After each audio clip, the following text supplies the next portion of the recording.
Last podcast on the left is all about the facts. So when Southern New Hampshire University came on as a sponsor, it was time to do some research.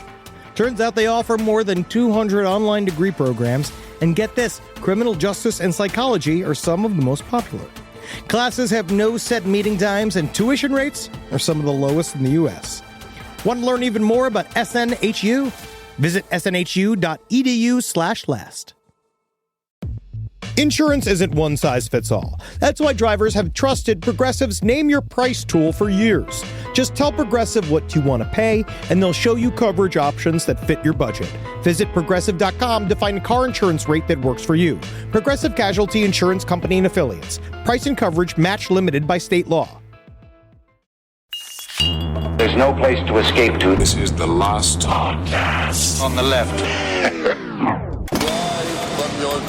That's when the cannibalism started. What was that?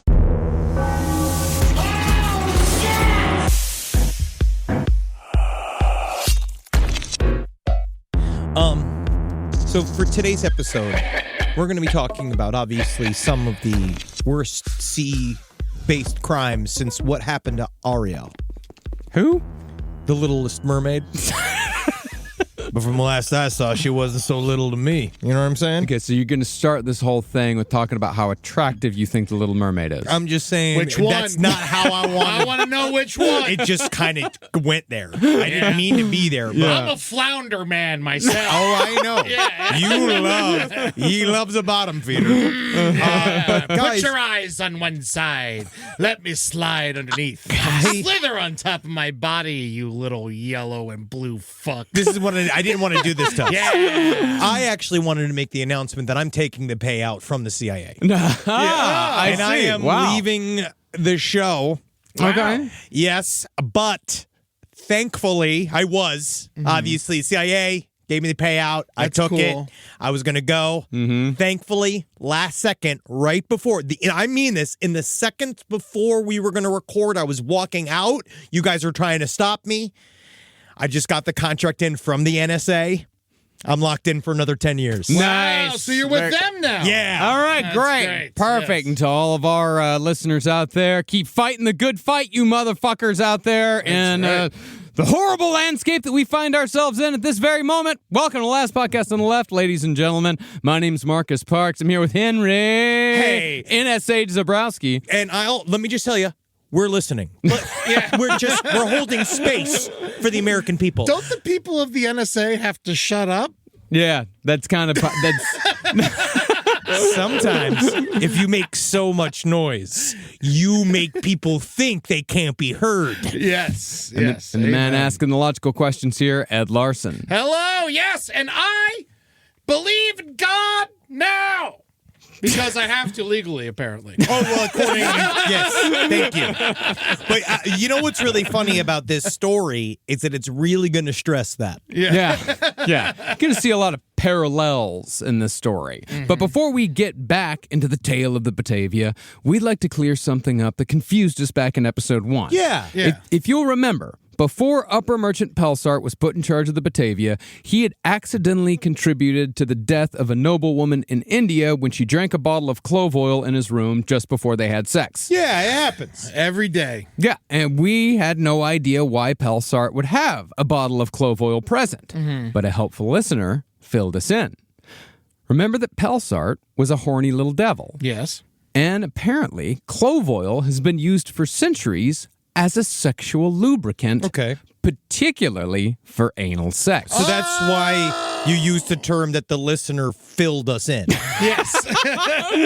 Unintentional pun, but I like it. I'm packed jammed with information in my ass. That makes sense, yeah. And sailors love anal sex historically. Well, clove oil is slippery, and it's a natural analgesic. Well, am I pronouncing that right? Analgesic? I don't fucking know. I don't know. But that means Fuck juice. Yes, thank you, Eddie. Well, that means that it numbs whatever tissue it comes in contact with. These properties make it among the best anal lubes around. And in fact, clove oil is still used in anal lubrication products today. The preferred brand for many being Swiss Navy, or so I've been told. And you know how much the Swiss love holes. That's the Dutch. Well, but did Swiss? Oh, but you said the Cheese. Swiss Navy. Yeah, the Cheese. cheese. Oh, I it's was a thinking- cheese joke. I was thinking about sticking fingers in the dikes. Yeah, I was thinking No, about no. ass sex. I was thinking about fucking ass and mouths. Yeah, You things can do that. Yeah. I do think what's also nice about clove oil is after you're done doing it, right, and you ram or jam, right, either the little cabin boy or the noblewoman there. Either one, yeah. Right afterwards, she smells like Christmas. Wow, that's nice. Nice spice. Yeah, because pine trees, they don't really use that much. No. That's a bad lubricant. No, if you're using a pine cone, you are not in charge. So now that we got that out of the way, let's return to the Batavia. Yay! Finally, some good news. When we last left the doomed ship, it had been shipwrecked for 4 days on a reef 50 miles off the western coast of Australia. Once the Batavia was deemed a loss, the survivors took refuge on a chain of mostly barren islands called Houtman's Abrolhos. Chiefly, the Batavia had rammed into the reef at full speed because its captain, Ariana Jacobs, had become wrapped up in a mutiny plot with VOC under-merchant Jeronimus Cornelisz. He had therefore missed the ever-important turn north to the West Indies island of Java, where the VOC had set up its corporate colonial capital. He's doing the LA thing where they say like north, south, east, west, right, for on a thing, and that doesn't make any sense to anyone. In my mind, talking it's about? left. It's like he's making that left. Yeah, He's but got left that's all he is had to north. do. Yeah. I know, but I say left because that's how I understand it. I don't understand north. You don't understand north? I actually brought this up to Actually, Natalie. my wife also doesn't understand directions I either. don't. Yeah, I want to talk about this really quick right before you go into this. Very I just want to ask this just straight up. I know we're beginning this at the very beginning of the episode, and this is really fucking dragging us, right? But is the North Pole the top of the Earth? Oh, fuck and is you. the South Pole Good the God. bottom of the Earth? God. Or does that not matter in that question? What do you mean does not matter? Is North top Yes! and Yeah. South bottom? Yeah. Why? What else would it be? What do you South mean could be what? top. Not a- It's just south. The Earth doesn't rotate that way. What do you mean? The Earth rotates around this way, In not a circle. like this. I Yeah. think doesn't it kind of go back and forth? Yeah, I mean, kind of, sort of, but it still rotates the same way. What if sun's upside down? Doesn't matter what. If The sun's what if the a Milky sphere. Way is upside down? Oh my God! This whole fucking thing's derailed immediately. You're not allowed to lead a ship. I'm not. Yeah, you're going to be fucking putting us right. You put us into the reef of a fucking North Pole conversation. I'm a chef. All right, I would be the boat chef. I would be the boat main prostitute to the women, in order for the men that are infertile and looking to impregnate a woman on the boat. Well, So the men pay you to fuck their wives. Yes, I'm a cum donor by cash. Yes, the cooker. Thank you. Well, back to the Batavia. After upper merchant Francisco Pelsart spent 4 days searching for fresh water to no avail, in addition to directing the retrieval of as much VOC loot as could be recovered, he decided, as the man in charge of the expedition, that the VOC's best interest would be served if he left to get help in Java on the Batavia's best lifeboat. And so, on June 8, 1628, Upper Merchant Pelsart took the ship's best sailors and a handful of the Batavia's paying customers and pushed off with 48 people all told. Now, this is the last we're going to hear of Pelsart today. Yep, on this episode. Because so he goes to look for water, and we don't know if he's going to come back. Yeah, he goes and he's also going to try and go to Java and see what happens up there. Hey, absolutely. There was, however, still the issue of the brewing mutiny, which Pelsart had sussed out after the mutineers' pathetic attempt to get him to punish the entire crew by attacking his crush with a bucket of feces and tar while wearing disguises. But I liked her. But now she got dookie on her. But I think that, and it shows Pelsart's real love for her in the end. Is that? Does it? Because he left her on the island to die. But he did wipe the poo-poo off of her. And he still looked at her and Just said, because you got a napkin doesn't mean you love somebody. I'm just saying, I think it's refreshing that he wiped the duke off of her and said, you know what? You're still cute. And I think that's one of the bravest things that a captain can say. Not cute enough to take to Java. Nope. Well, he didn't want people to fight over her on the boat. Yeah, well, but so he left her with all the rapacious fucking sailors and seamen? I think he was like, we'll figure this out later. Let's put a pin in this. But while there had been anywhere between 8 and 18 men involved in the mutiny before the shipwreck, the only 2 mutineers Pelsart had positively pegged were Captain Ariana Jacobs and the boatswain. And yes, we're now well aware that the word boatswain is generally pronounced bosun. I, however, am of the opinion that pronouncing it bosun robs the word of its magic, because I love saying boatswain. It's a better word. Boatswain's It's a fun word. much better word. Than bosun? Yeah, than bosun. It's just what the word is, how it's pronounced. No, but that's it's how- spelled boatswain. It's because it's British and they're difficult on purpose. That's how it's generally pronounced. It can also be pronounced boatswain. So I suppose I'll just have to endure the chuckles of all our seamen out there. Yes. Because for me, it'll always be boatswain. Because you know how big we are amongst sailors. Very big amongst the sailing community. Lots of sailors listen. Lots of men. Lots of admirals. We have a ton of listeners in the Navy. It's true. A ton. So I'm sorry, Navy people, but yeah, I'm going to have to go with boatswain. Well, Yeah. it came from a lot of people watch that show Below Deck. Yeah. And we don't. Nope. So that's not a reality TV show that we have ever touched. And the bosun on that one apparently got canceled. I see. Yeah, so I guess that's how they all know the word bosun. Also, if you're in the Navy, just let me know if you need me to send you some clove oil. Because it sounds like, honestly, it's really, really. I heard that song. But since Pelsart knew the captain and the boatswain were a part of the mutiny plot, he decided to keep his enemies close and ordered them to join him on the rescue mission to Java.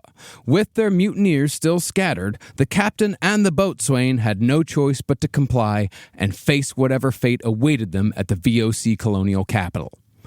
Now, Upper Merchant Pelsart told everyone before leaving that he would try as hard as he could to find a source of fresh water and replenish the island's supplies before ultimately making his way to Java 2,000 miles north. Well, this gave survivors a tiny bit of hope that they weren't being abandoned completely, because the water was already gone when Pelsart left, and there was no small number of people stranded on this barren strip of dirt. The survivors left behind were a motley crew of 270 people, a mix of hard-bitten seamen and soldiers, tradesmen like the carpenters and the ship's surgeon, paying passengers both male and female, the children of those passengers, lots of cabin boys, and a number of VOC officers like Jeronimus Cornelisz. Can those paying customers get a refund? I would hope so, but I would imagine, knowing the VOC, they probably signed a document before they left saying that shipwreck would not result in a refund. Yeah, like a release. I bet you there was some form of agreement. Yeah. Fucking Dutch. Right? Right? I don't even know, man. Just stay with the windmills. Now, we said at the end of the last episode that Jeronimus Cornelisz was left in charge after Upper Merchant Pelsart left the islands. But that's not entirely accurate in the sense that Pelsart explicitly gave Jeronimus the authority to give orders to the survivors. In fact, Jeronimus wasn't even the most senior VOC officer left behind. Pelsart had also abandoned his personal clerk and the Batavia's provost. A provost, in case you didn't know, that's the guy that's like, he's sort of the security chief in charge of keeping the sailors in line. He's not high ranking, but he's not above the boatswain, but kind of right below the boatswain. Okay. But he's like, he's a He's a jerk cop. off. Yeah, he's the AD. Yeah. Yeah, he's for all the military people, he's basically an MP. Okay, great. Yeah. But that being said, Jeronimus was given authority over what little supplies were left. So while he didn't start with explicit control, he was given the means to consolidate power and manipulate survivors. It would, however, take Jeronimus a few days to realize just how big of an opportunity this really was. Because also they had no idea how long Pelsart was going to be gone. No. When he left, they thought maybe, for a second, maybe we'll find water right over there. Maybe there's Australia. Maybe it's right there. Like they've talked about, they knew that there were places, that there were people living out here, that maybe we can find one. And for 2,000 miles, after you've already traveled from fucking Netherlands, like, it's really not that far. So Java's actually kind of gettable. Like they are, like, it's really, really close. And so Jeronimus knows just a little bit that if Pelsart comes back, he's also going to come back with a whole army of dudes as well. Yeah, also, it's like, this. He's also probably going to die on this trip. It's a rowboat, 2,000 miles. Yeah. It's Bad odds. Low odds. Yeah. But Jeronimus also knows that Pelsart took all of the best sailors. So he's got the best minds possible to get him to Java alive. Now, as far as the environment on which these survivors were suddenly stuck, the description given puts one in the mind of a particularly unpleasant version of purgatory. Yes. The average rainfall on the Abrolhos Island chain was 4 inches a month, but there were few places for water to pool. That's what I give my wife. Continue. Sorry, I needed to say it. All right? I'm sorry.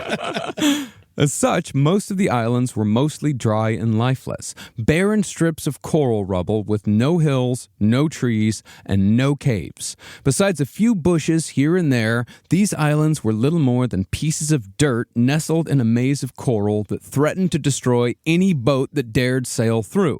And on top of that, there were winds that could reach up to 80 miles an hour, constantly blowing. It's also kind of crazy because it's really just mounds of dirt in the middle of vast, unconquerable ocean. Yeah. So it must be very frightening as a group of 270 people just standing on the very top of the ocean, just like looking around, being like,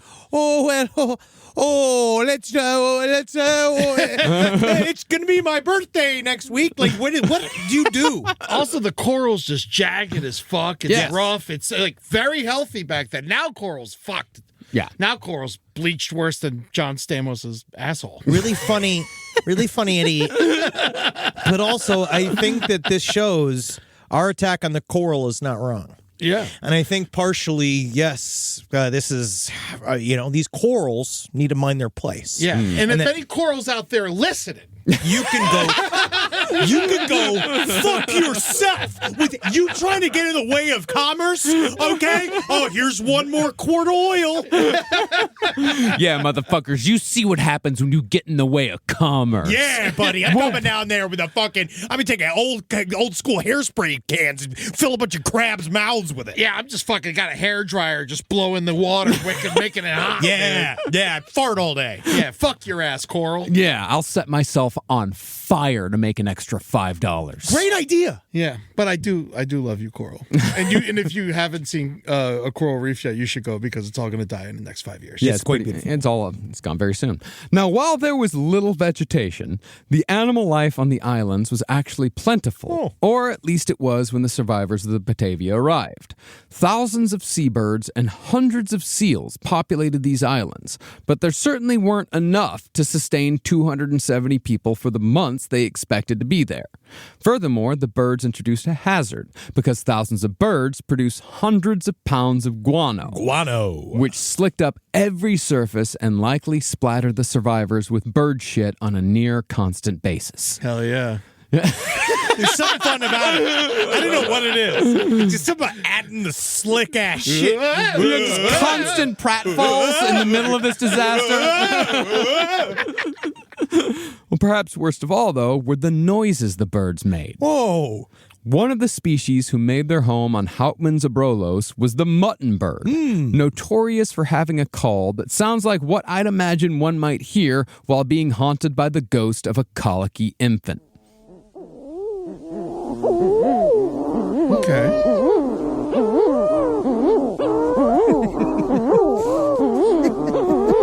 Constant, never ending. Sounds like J.D. Vance on his couch. Funny! And the couch is going, oh, get off me. Oh, get off me. Sounds like anal without clove oil. Yeah. It's called having, have you ever had sex with a dolphin? It's better than having sex with a Tuna. Yeah, tuna because of the tight seal. Now, just before... You're going to want to get you. All right, we're going to wake up my wife. All right, you're working me hard, all right? You're jangling my rings. Now, just before leaving Houtman's Abrolhos, Upper Merchant Pelsart had placed 180 survivors on the island that soon came to be known as Batavia's Graveyard, and the breakdown of the island's population was bad news for a large number of those people. In the beginning, almost half of the population on Batavia's Graveyard was as thus: 20 men who had worked as VOC petty officers, coopers, carpenters, and smiths, 21 women, and 40 children. And that, of course, included the numerous cabin boys. teenagers mostly. But the tragedy in the population of Batavia's graveyard lay in the other half, the 100 seamen and soldiers. These men, with few notable exceptions, were violent, rapacious, amoral, and soon to be very thirsty, very hungry, and worst of all, very bored. Yarrrr, I'm bored. Yarrrr. You know what they say, if you're boring, then you're a boring person. Yarrrr, I've heard that before. But we're kind of really fucked out here, though, right? Yarrrr, I'm bored. You ever notice if you look at a boy long enough, it becomes a full-grown woman. Yarrrr, I've played that game before. That's why I want to kill it so bad. Yarrrr, I didn't know what it was that I was feeling, you know. And then I was looking at it, and I got a little smell of my favorite spice. Oh, we're saved. I found my Connect 4 game. Yarrrr! Yarrrr! Or I lost one of the pieces. Let's cut off one of the boy's nipples. But like, honestly, though, why didn't they, like, I don't know, make checkers out of rocks or something? They had time. Dude, it's just, there's something about total freedom Yeah. and unmoored from all societal bounds. Now, without the might of their company behind them, the VOC petty officers had no real authority over the soldiers and sailors on Batavia's graveyard, so they fell back on protocol to see if they could keep the rougher members of the crew from surrendering to their basest instincts immediately. As was VOC custom, the officers formed a council with the ship's surgeon at its head, because the surgeon was well liked by everyone on board. But the council was then filled with other men of status like the provost, Pelsart's clerk, and the minister who was traveling to Java with his family. To represent the soldiers, the council allowed just one man, a corporal, to speak with their voice. Yarrrr, I'm here for the soldiers and the sailors, and I speak with the same voice as every single one of them. Yarrrr, you heard me. You have heard the rest. Putting together committees, however, didn't solve the problem of water. Most of the fresh water that Captain Jacobs had salvaged from the shipwreck was gone by the fourth day, and 10 people died from dehydration soon after. 260. Just keep that counter going. I know, we really do need a counter. Yes. Or like a stamp every time someone dies, you know, like on the side of a wagon. Yeah. You know, like back in the day, whenever they slaughter somebody, they like stamp it on the side. Oh, yeah. Well, it's because it's going to get the number of people on the island is going to get very important. Yes. Well, while they were dying of thirst, some drank their urine, others unadvisedly drank seawater, and it's very likely, we've seen this happen many a time on our shipwreck series, that they drank the blood from the seabirds and the adorable sea lions that were all wiped out within days of humans being introduced into their environment. What month is it again? June. Oh, well, you're not supposed to drink sea lion blood in a month that doesn't have an R in it. Did you know that? Yeah. So but basically, from September to April, you can drink sea lion blood. Otherwise, it spoils too much. It can't. It's bad. It's out of season. Yeah. Oh, wait, no, this is in the southern hemisphere, right? Yeah, it does change. Things do change. Oh, so they were probably fine. I don't know why. Yeah, I don't know. I guess they're just weak. They really might be very weak. But it also kind of is a big rundown of just how humanity, as we spread across the continents, what we did to every single animal and plant life that we encountered, where they talk about how in Australia, when we first arrived to Australia, there used to be 10 to 12-foot wombats that were so big and fat and delicious and so innocent, they had no idea what the fuck it was that we were there for, and then we ate the living fuck out of them out of existence. Yeah. And like those seals probably were like, because they're fine, and then all of a sudden you got this pink guy shows up, and you're like, first you're like, just having a good time. Yeah, and then it's he's like, killing would you like a barrel? I found this barrel. And all of a sudden you didn't know you invited Hitler into your sea town, and you didn't know that there was going to be a culling of you and your kind. That's the same thing that happened with the dodo. They say that the dodo was famously dumb. The dodo was not famously dumb. The dodo was just very friendly. Yes. Yeah. Would just walk right up to him. You're like, I'm delicious. Cut your fucking head off. And they would like marinate it in kisses. Oh, yeah, dude. Just fucking like do shit where they like bite a chunk out of its ass and throw the rest of it away. Just going like, there's so many of them. Who gives a fucking shit? Honestly, though, I would give anything to eat dodo meat. That's one of my big dreams. Yeah. Well, soon enough, the problem of freshwater was solved when storms rolled in. The survivors used sailcloth to catch the rainwater, and subsequently caught enough with each rainfall to at least save themselves from death by dehydration. Rations were still, however, very low. Meanwhile, as people were dying of thirst on Batavia's graveyard, there were still 70 morons trying to ride out the disaster by staying on the rapidly deteriorating corpse of the Batavia. Just throwing gold at each other and shit. Still, literally, yeah. That moronic crew included Jeronimus Cornelisz, who seemingly still had not taken up the responsibility of being in charge of the supplies. You know what I actually equate that to? It's a little bit of trying to retain a sense of normalcy. Yeah, maybe. And just being like, we'll just stay on the boat until if the boat's here, let's stay on the boat. It feels reassuring to be inside of the boat. I can understand that. But regardless, Jeronimus and his fellow idiots stayed on the Batavia for over a week after the crash. Because at least if it is, I know it's comforting, but it's still fucking stupid. Oh, yeah, because the boat's gonna, is gonna fucking deteriorate. There's something that is deeply delusional. Delusional. That's a good word for it. Yeah, that you are just kind of, maybe it'll all work out. Whatever happened to the captain has to be the last one off. And is that like a newer thing than this? Because he's already halfway to Java. Well, I think if the ship is like just sort of stuck, then there's no, like, it would be ridiculous to just say like, all right, you're going to have to stay here maybe another week or two before this thing goes down. I wish I could get off this boat. Listen, all right? I'm the last person's on it. I wish I could come over there and help you. I see that you're all being systematically tortured, raped, and murdered on that island over there, but my hands are tied. It's this railing. I can't pass the railing or I get fired. Rise from your grave. This podcast is brought to you by Squarespace. Squarespace is an all-in-one website platform that helps you stand out online. Yes, that's right. You don't have to smash your face with a hammer. You can just start a business. It's got everything you need on Squarespace, from securing your domain to building a professional site and showcasing your work all in one place. Let's say you want to show everybody how you can carve your ribs out of your lower abdomen so that you look more like a Ken doll. That's amazing. You can bring your vision to life with AI-powered design or curated templates, plus flexible editing tools that helps you create something that truly reflects your style, especially if you are somebody that is trying to corrupt the young men of America. That's what Squarespace is really going to help you. Squarespace makes it easy. It makes it easy for you to put all that together, and you just go to Squarespace and do it all. Thanks, Braden. Head to squarespace.com/left for a free trial. And when you're ready to launch, use offer code LEFT to save 10% off your first purchase of a website or domain. Summer means freedom. And for adults, summer means work next to freedom. But thanks to Mint Mobile's summer sale, it can almost feel like the work is playtime for the adults. Right now, all of Mint's plans are $15 per month, even unlimited.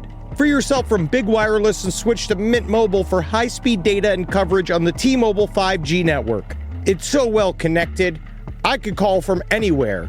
Deep from well within my bunker, where my AI-fueled robots slowly but surely toil for me, but I know for a fact I'm saving money on my phone plan. Or up above, where I'm training all of my giant Amazon female warriors who will fight in bulletproof mesh. Also, honestly, Mint Mobile's really cheap and it's really reliable, so you should use it. To get your new wireless plan for just $15 a month, go to mintmobile.com/LPOTL. That's mintmobile.com/LPOTL. Cut your wireless bill to $15 a month at mintmobile.com/LPOTL. That's it. There's no catch. Upfront payment of $45 per 3 months, $90 for 6 months, or $180 for 12 months. Plan required, $15 per month equivalent. Taxes and fees extra. Initial plan term only. Greater than 50 gigabytes may slow when network is busy. Includes up to 20 gigabyte hotspot. Capable device required. Availability, speed, and coverage varies. See mintmobile.com. In the United States of America, there's a break-in every 26 seconds. That means somewhere, right now, an intruder is getting closer. The problem is most security systems only alert you after a break-in has already started. That's too late. Choose SimpliSafe to secure your home. Using the Outdoor Camera Series 2 and advanced AI alerts, SimpliSafe's US-based live agents identify threats on your property and help deter them, stopping crimes before it starts. That's real peace of mind. They've got a really great security system that makes sure people don't get in your house or it makes a big noise. And to me, that's a big deal for me, is that it protects all of our yelling with a siren in our studio, which is one of the most important things that can be protected. I don't care if thieves come and kidnap us. I don't care if marauders come and steal our staff and bring them to another country against their will. As long as our words aren't affected, as long as our precious data isn't affected. And Simply Safe does that. And for that, I say, God bless you, Simply Safe. God bless you. God bless you, Simply Safe. God bless you. Experience greater peace of mind with Simply Safe, now available with an exclusive discount for our listeners. Right now, you can get 50% off your new system by visiting simplysafe.com/LPOTL. That's half off at simplysafe.com/LPOTL. There's no safe like Simply Safe. Well, on June 12th, the Batavia finally broke apart under the pressure of the waves and its near constant contact with the reef that had sunk it. Out of the 70 men who stayed on the ship, 42 drowned when it sank. Morons. Remember, only one guy in 7 on this ship can swim. And Jeronimus Cornelisz was one of those guys who couldn't swim. When the Batavia collapsed, he grabbed a piece of wood and drifted in the ocean for 2 days before washing up on an island. We were this close. Yeah, almost. And you also got to ask, what that did to his mental state as well. Oh, yeah. I mean, probably got brain damage a little bit. Well, I just think it's just once he survived, what does it fucking matter now? Yeah. You know what I mean? Like, God must have chosen him to survive. And also, I will now do anything to not be caught in that situation again. Oh, yeah. But what keeps fucking me up about this whole thing is how do only 1 in 7 people know how to swim? It's not like swimming is a privilege. If I remember correctly, I think it has something to do with swimming being associated with disease during this time period. Oh, okay. Because you can get sick. Yeah, getting sick. Well, because, if you lived in a city, every body of water around you was filled with human feces and urine. Yeah, so, the Amsterdam Canal is probably not the best to be swimming in. I wouldn't. No, I wouldn't. But I tell you what, though, I took a couple of sips and I tripped harder than any fucking mushroom I had in that entire fucking city, man. You want to that's where the high is, and that fucking town is. Well, the disintegration of the Batavia ended up being a blessing. Along with the 28 nitwits, barrels containing 500 gallons of fresh water and 500 gallons of wine washed up on the island shores. Ooh. Once recovered, the men put the supplies in a central storage area, and by Upper Merchant Pelsart's orders, Jeronimus Cornelisz was finally put in charge of everything that kept the survivors alive. The recovered supplies, however, weren't anywhere near plentiful enough to sustain everyone. There were now 208 people left alive. Think about it. All right, so now we're at 208. Okay. Yeah, we started at 270. Now we're at 200. It's a week later and we're at 208. 62 in a week. Yeah.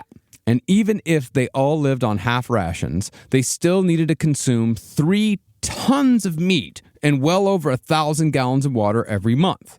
The seabirds and sea lions were also, as I said, all gone, meaning that what they'd recovered would last the survivors no more than a week before they would have to begin the discussion about the C word. Come. Yeah. It's just sitting there, guys. People ask, Henry, do you write the material? How hard do you work on this? And it's just right there. Well, I mean, really, when I wrote that, there were 2 options for which C word you were going to choose. And you went with the least likely one, and I commend you for that. That's the least likely one? Come? Yeah. Cum is there's a whole, when you watch the stream, it's like a catchphrase. Yeah, Almost. but the most famous C word. What? Cunt. Yeah. Oh, yeah. It's It's famously called the C word. That's right, buddy. Yeah. Ye old cunt. Now, see you next Tuesday. Come on the stream. It's live on Tuesday. Is cunt more popular than cum? No. No, popular. When you refer to the C word, most people don't think cum. Oh, no. No, you know what I actually mostly refer to? You know that first thing I think of? Congress. Whoa! Take a lap. Whoa! He's dabbing. He's dabbing. For those of you, he's taking off his headphones and he's dabbing. No, the C word is cannibalism. Oh! Yeah. Well, more despair was introduced. Well, more despair was introduced when it became clear that the rescue expedition was not going to return with more fresh water. And that's if Pelsart and his men weren't already dead themselves.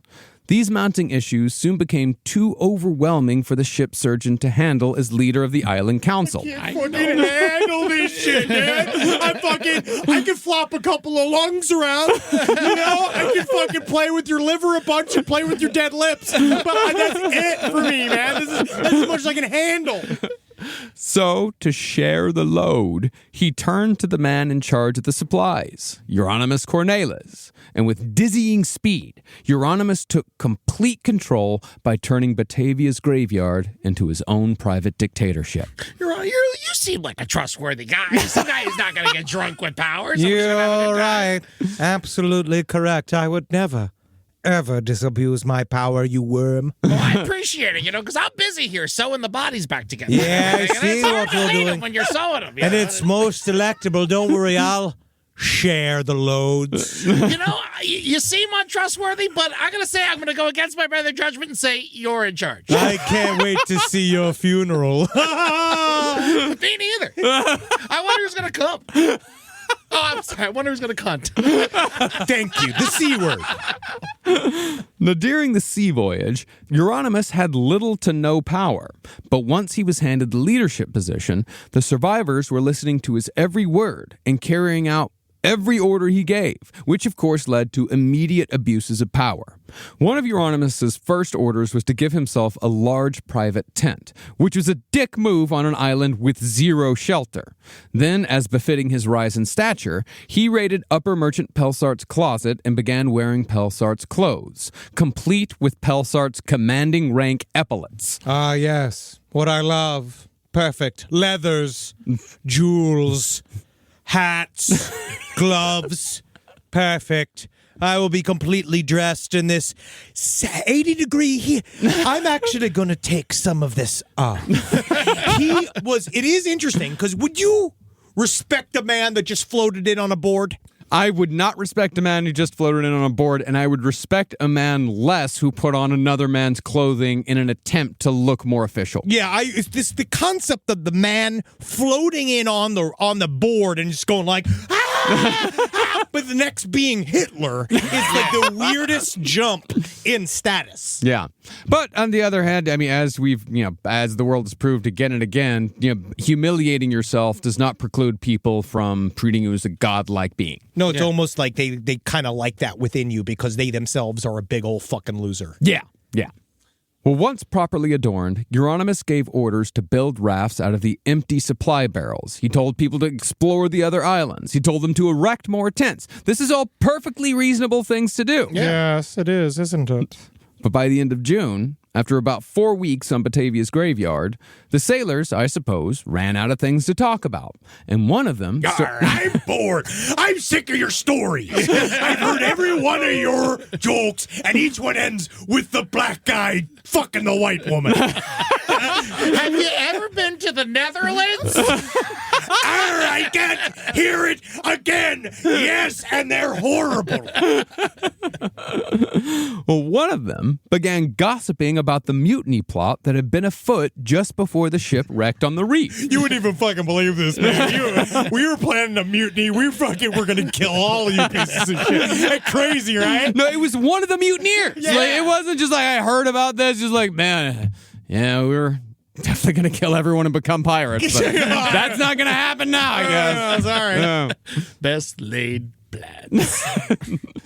Now, Jeronimus' name wasn't being mentioned yet, but he knew that it was likely that Upper Merchant Pelsart was now headed straight to Java after failing to find more fresh water, and Pelsart would soon return with a ship and a crew of at least 20 men. But since the mutiny plot was becoming common knowledge on the island, the survivors, when they were rescued, they would no doubt spill the details once Pelsart returned, and Jeronimus's part would eventually be revealed, resulting in a trip to the VOC gallows. So, after the word got out about the mutiny, Jeronimus decided that his only hope of survival was to overtake the rescue ship and return to his original plan of becoming a dread pirate.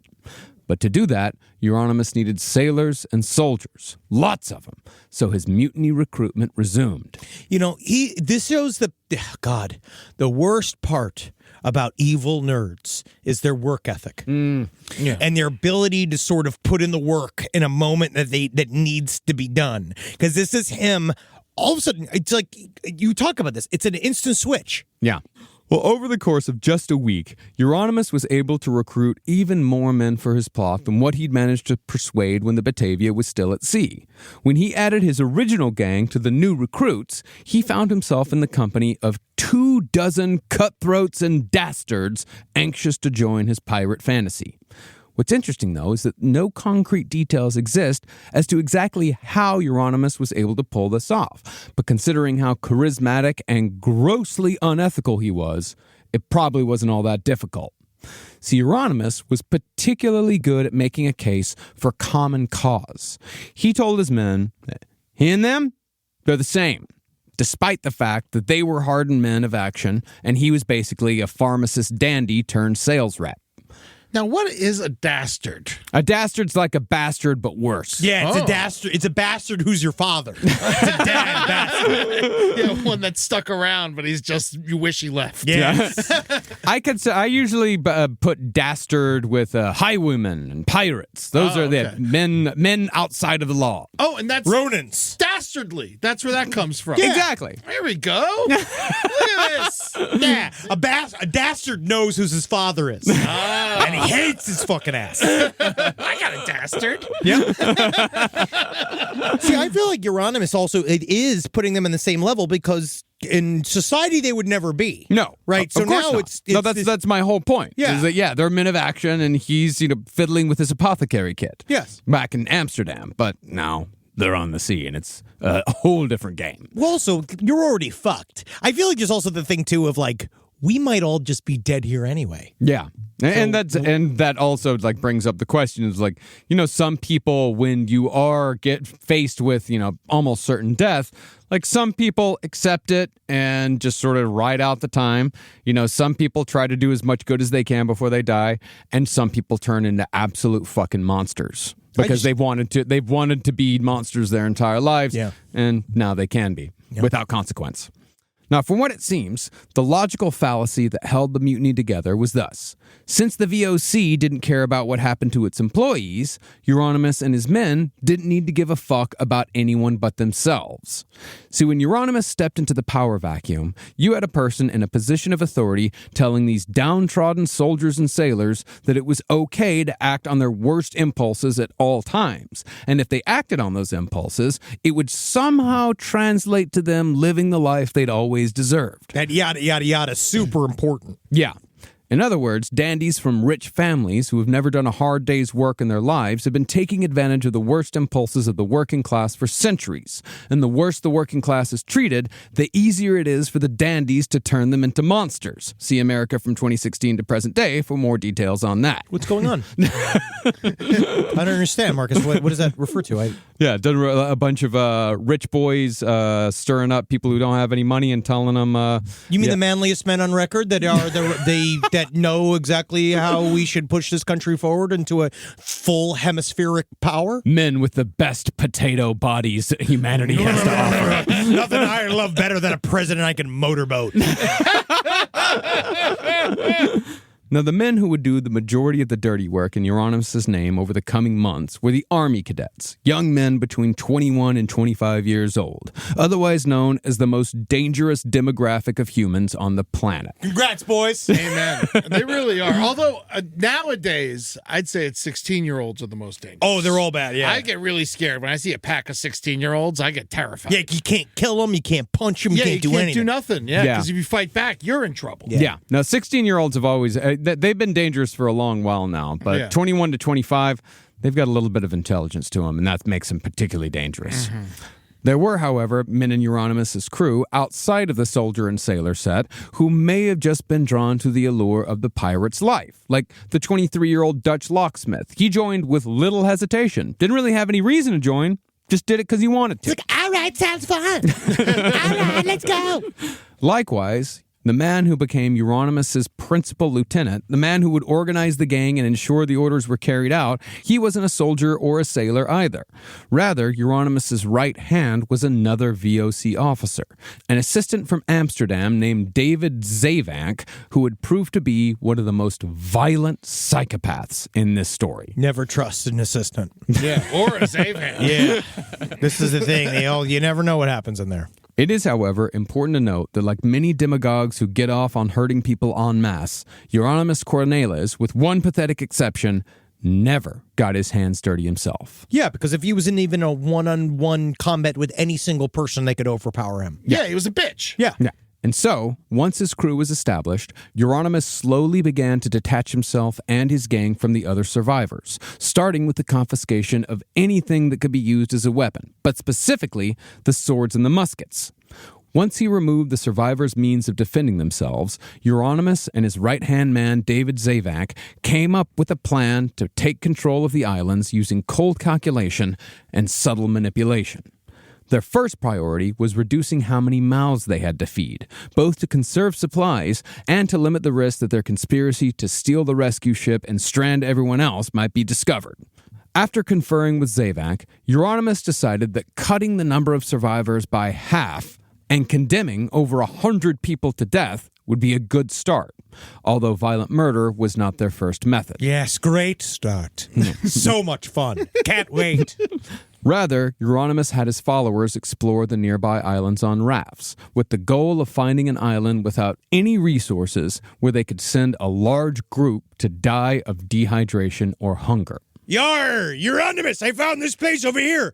It sucks. He's going to kill them like a 10-year-old kills a hamster that he doesn't pay attention to. Oh, yeah, that's what he, to be honest, he kind of thinks that they can kind of separate them all piece by piece, and then everyone will just leave him alone. Yeah. Now, to get the geography straight in our heads here, the survivors would ultimately be spread across 4 islands in the Houtman-Abrolhos chain, but the 3 islands that became the site of Jeronimus's atrocities were grouped together in a close triangle formation. The topmost island in the triangle was Batavia's graveyard, the so-called womb-shaped island. Yes, womb-shaped. Yes. Absolutely a veritable shape that everyone knows. Very close to many other things. You could have said pear-shaped. Yeah. Well, actually, it's not even pear-shaped either. No. No, I actually looked at it. You know what shape it is, Marcus? Fig-shaped. Fig. Huh. It's like Ish. It's fuck you. First of all, go absolutely and fuck yourself because I know figs. And I looked at that, and that is a halved fig. Ish. Is now a fig like not like one you'd eat, but one that's like still attached to a tree? Yes. That's stupid. None of you tried. None of you tried like I tried. It looks like a J. Yeah, actually. Fig. Well, half a mile to the south was a supposedly mushroom-shaped island. fuck. Although after looking at it on a map, I'd say it's more like a liver. I'm gonna flip out. Well, the liver-shaped island was where Pelsart had consolidated supplies before exiling most of the survivors to Batavia's graveyard. So the mutineers rechristened Pelsart's former base as Traitors Island, as a slight to those who had abandoned them. And in the middle of it, we'll change it to the Gulf of Asshole. Yeah, he's a real asshole, right? Yeah, he's a piece of shit. Yeah, and I'm over here. There's this nerd mountain. Yeah, that's where I go. That's where I go to look at all the nerds. Yes, and that there is Rapist Cove. Hey, now, hey, buddy, with the R It's just the word. name. It's just the name. This was brilliant branding on Jeronimus's part, calling it Traitors Island. Because if a demagogue wants to maintain the anger of his followers, it's essential to create labels and catchphrases that constantly remind them of their grievances. Modern day example being like DEI. You know, you say that word and immediately people become dissatisfied with their lot in life. It makes them blame their misfortunes on others, you know, blame their failures on others. Yes. It just keeps it just always fucking just pressing that fucking anger button. Yeah. Like mine's Eddie Redmayne. It really is. It really Can't stand him. Still. Yeah, we showed him on the stream a couple of last night or 2 nights ago, and you just fucking lost your mind. He apologized for the movie he played the lady in or whatever, and it made me hate him more. The Yeah. Danish girl? Yeah. You know, she didn't eat at all in that movie. Absolutely, and she would have been horrible on the Batavia. And if you want to hear that conversation, including the larger conversation about the testicle sizes of various male celebrities, go to our YouTube channel and watch Last Stream on the Left or watch it live on our Patreon. Cunt. We'll see you next Tuesday on the screen. Now, about a mile... We really need to incorporate that into our promo world. I'm trying to. Yeah, we will. Now, about a mile east of Traders Island was Seals Island, so named for the hundreds of seals that had made their home there prior to the arrival of the Batavia. By the end of June, all the seals had been eaten, and the only water sources were brackish pools.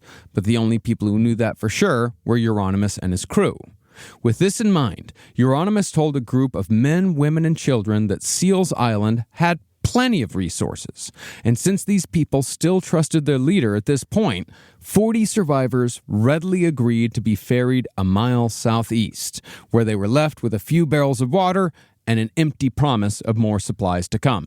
Listen, you're all going to love Seals Island, incredible island, absolutely amazing. Enjoy yourselves right here. We'll be back.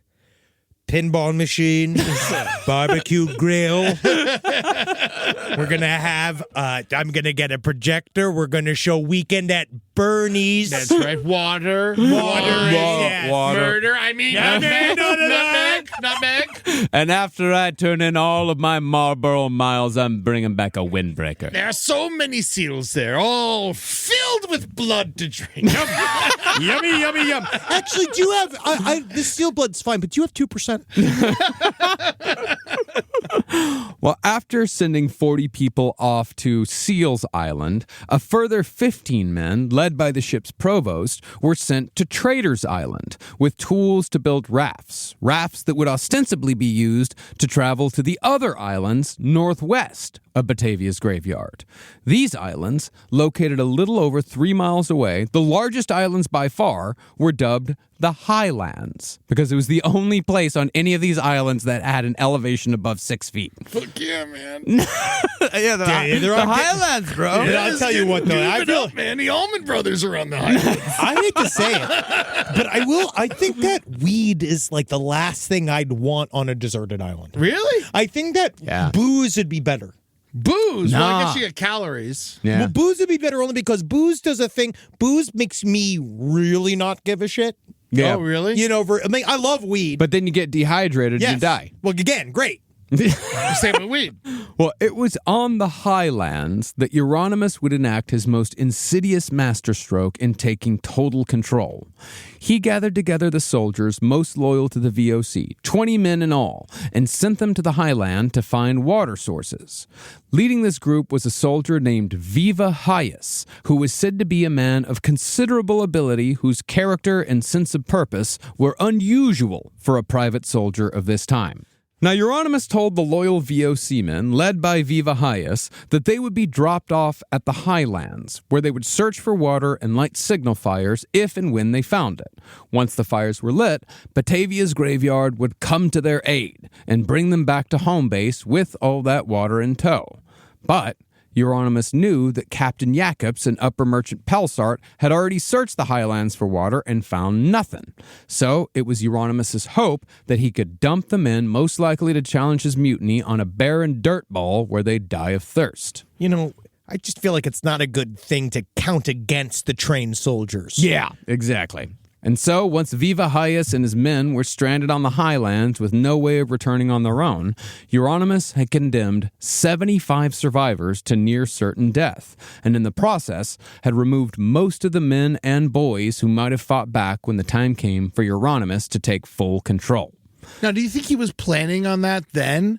Yes. Yeah. Absolutely. No, when he was sending everyone off to the different islands, oh yeah, they had already had the conversation of like, how are we going to do this? How are we going to take the number down to enough people where when the rescue boats come, we can easily take them over and get the fuck out of here? And this is like a month after being on Batavia's graveyard, right? Yes. Yeah, it's about a month. It is wild how fast all of this falls together. You know, honestly, a month seems like a long time when you're doing nothing and starving and you're fucking eating your own tongue. Sounds like a month of Sundays. I'm bored. There's nothing to do on this stupid old island. Just guys kicking shells like, "Arr, I guess we just have to create a system of devastation." You're right, arr. But even with the removal of 75 people, there were still 133 survivors on Batavia's graveyard, including Yarronimus and his 24 compatriots, far more than what the supplies could support. So, finally, Yarronimus came to the conclusion that their only remaining option was murder. Murder. We have to murder them, Marcus. It's the only way. I would say more of a I suppose murder will be in order. Maybe I should change. I want to try out a new outfit. It's just so amazing to have so many looks. I never have this before. Here we go. This is my I'm going to touch your boobies look. This is your I'm going to kill your father look. Now, Yarronimus was far too smart to just start killing people willy-nilly. Instead, he began by disguising the thinning of the herd as law and order, which is usually how things like this get going. Mm-hmm.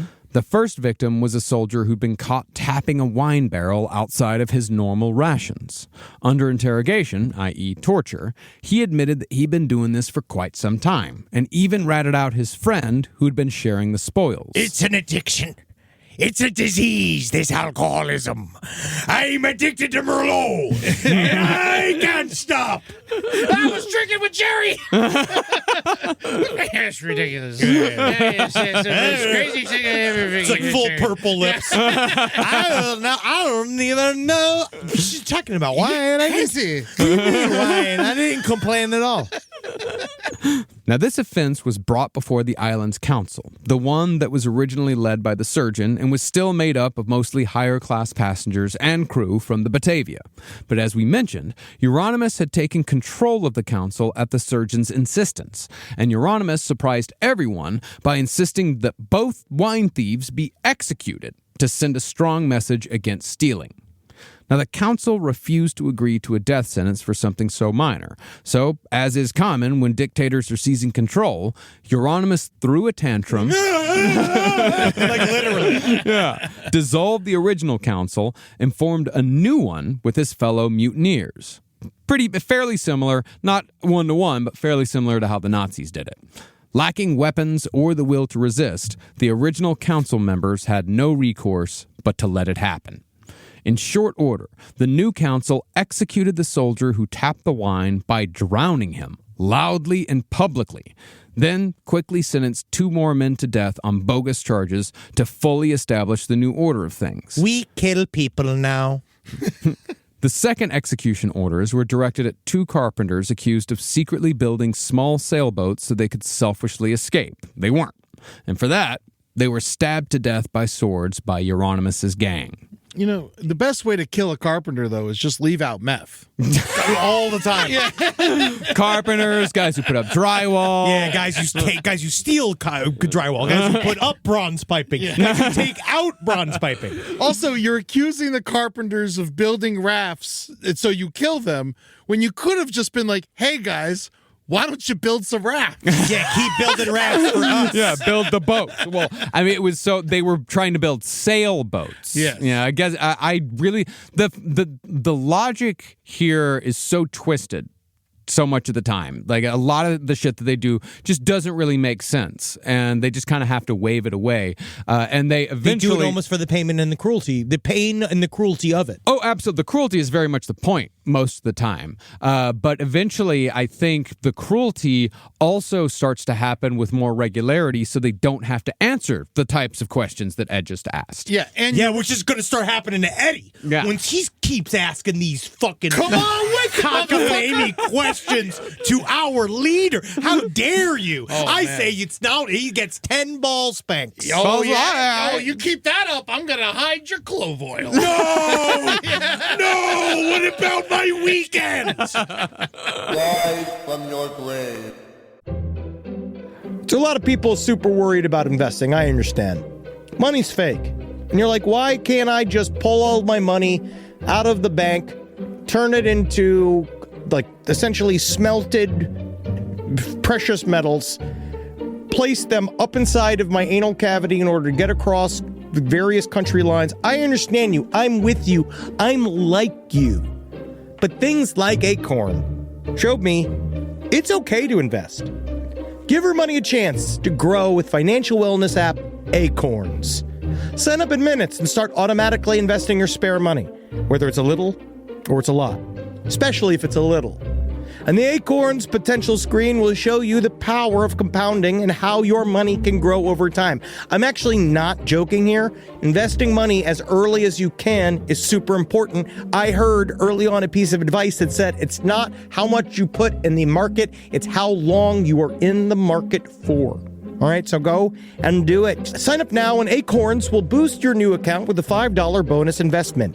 Join the over 14 million all-time consumers who have already saved and invested over $27 billion with Acorns. Head to acorns.com/left or download the Acorns app to get started. Paid non-client endorsement. Compensation provides incentive to positively promote Acorns. Tier 2 compensation provided. Potential subject to various factors such as customers' accounts, age, investment settings. Does not include Acorns fees. Results do not predict or represent the performance of any Acorns portfolio. Investment results will vary. Investing involves risk. Acorns Advisors, LLC, an SEC registered investment advisor. View important disclosures at acorns.com/left.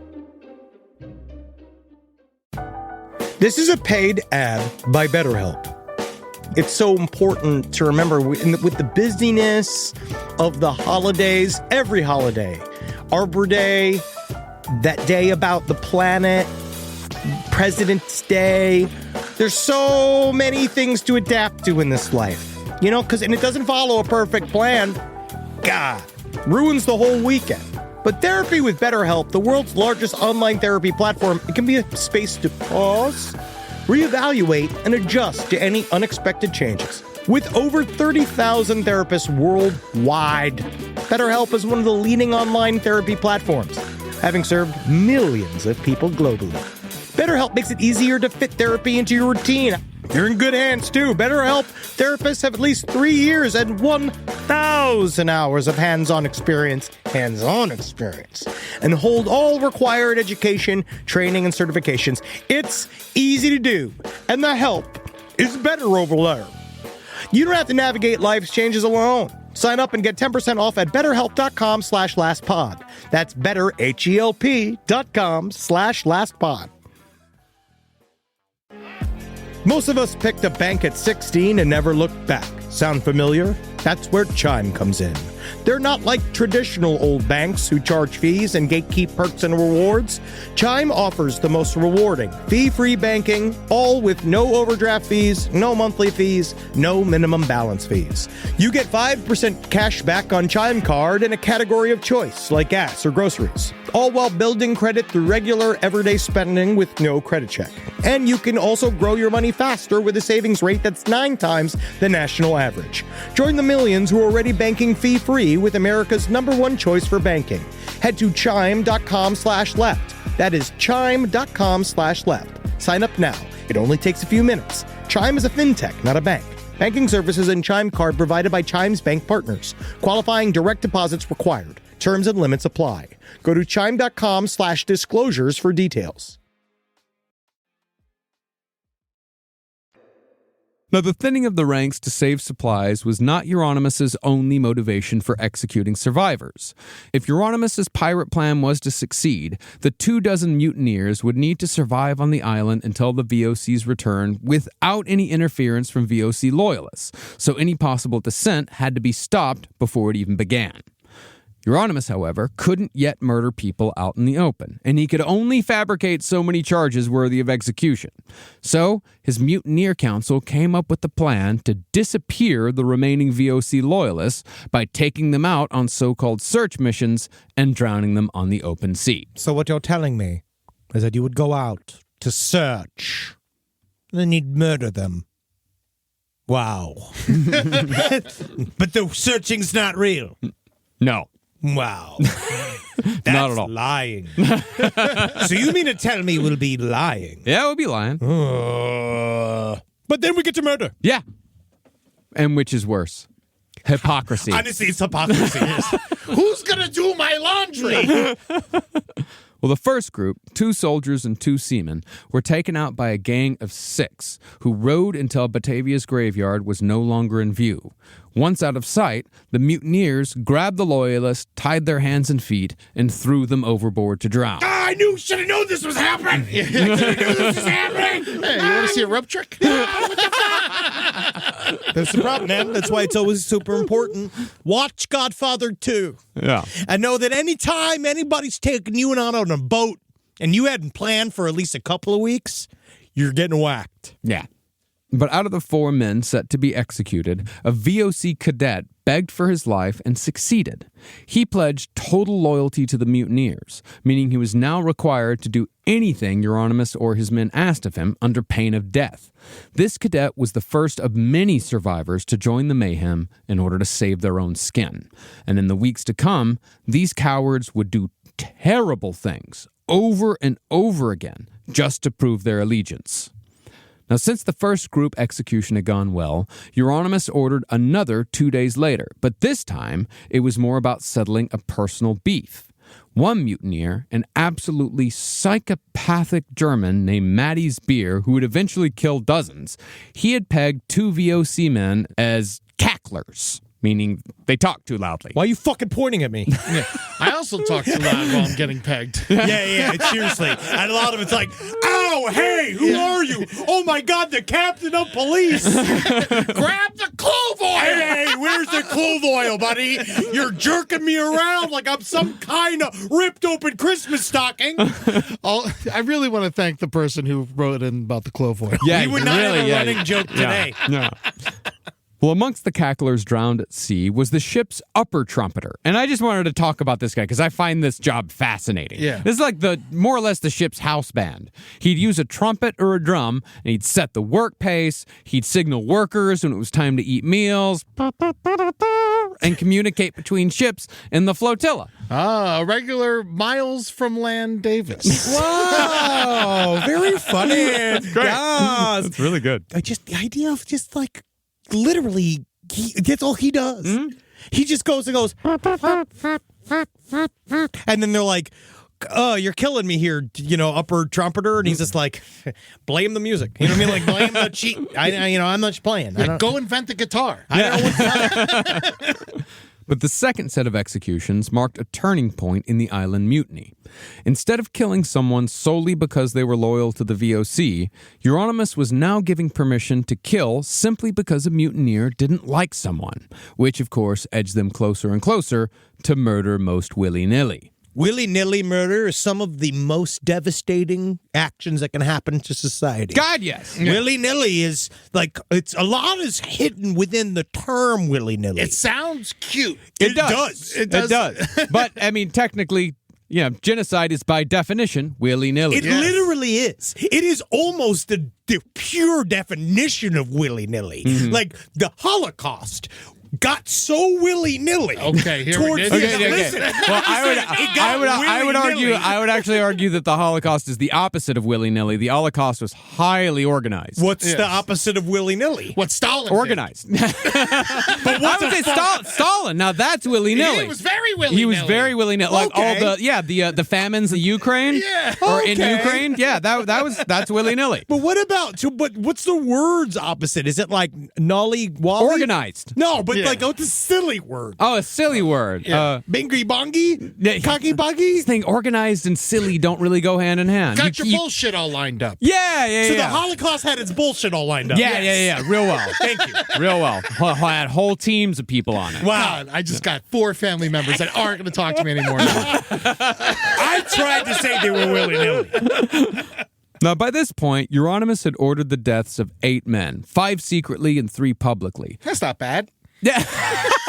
I order the deaths of millions each day, and no one listens.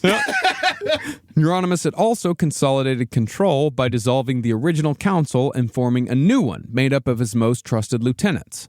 He'd also successfully eased the pressure on supplies by sending large groups of survivors to die on other islands. This also divided his potential enemies into 4 separate camps, 2 of which had no way of returning to Batavia's graveyard. graveyard. But the problem with sending away men like Viva Hyas is that the most loyal soldiers on the Batavia were also the most capable, because as it turns out, men who are willing to murder dozens of people to fulfill a pirate fantasy are probably not going to be the ship's best and brightest. It's called fascist brain drain. Yeah, that's exactly what it is. Well, as it turned out, the men Yarrronimus had stranded on the highlands survived for 3 weeks before finding several water sources on July 9th. Yeah, they were good at this shit. They literally went and did their job hardcore. Yeah, he sent the best guys out. Of course they're going to find it. They're the best guys.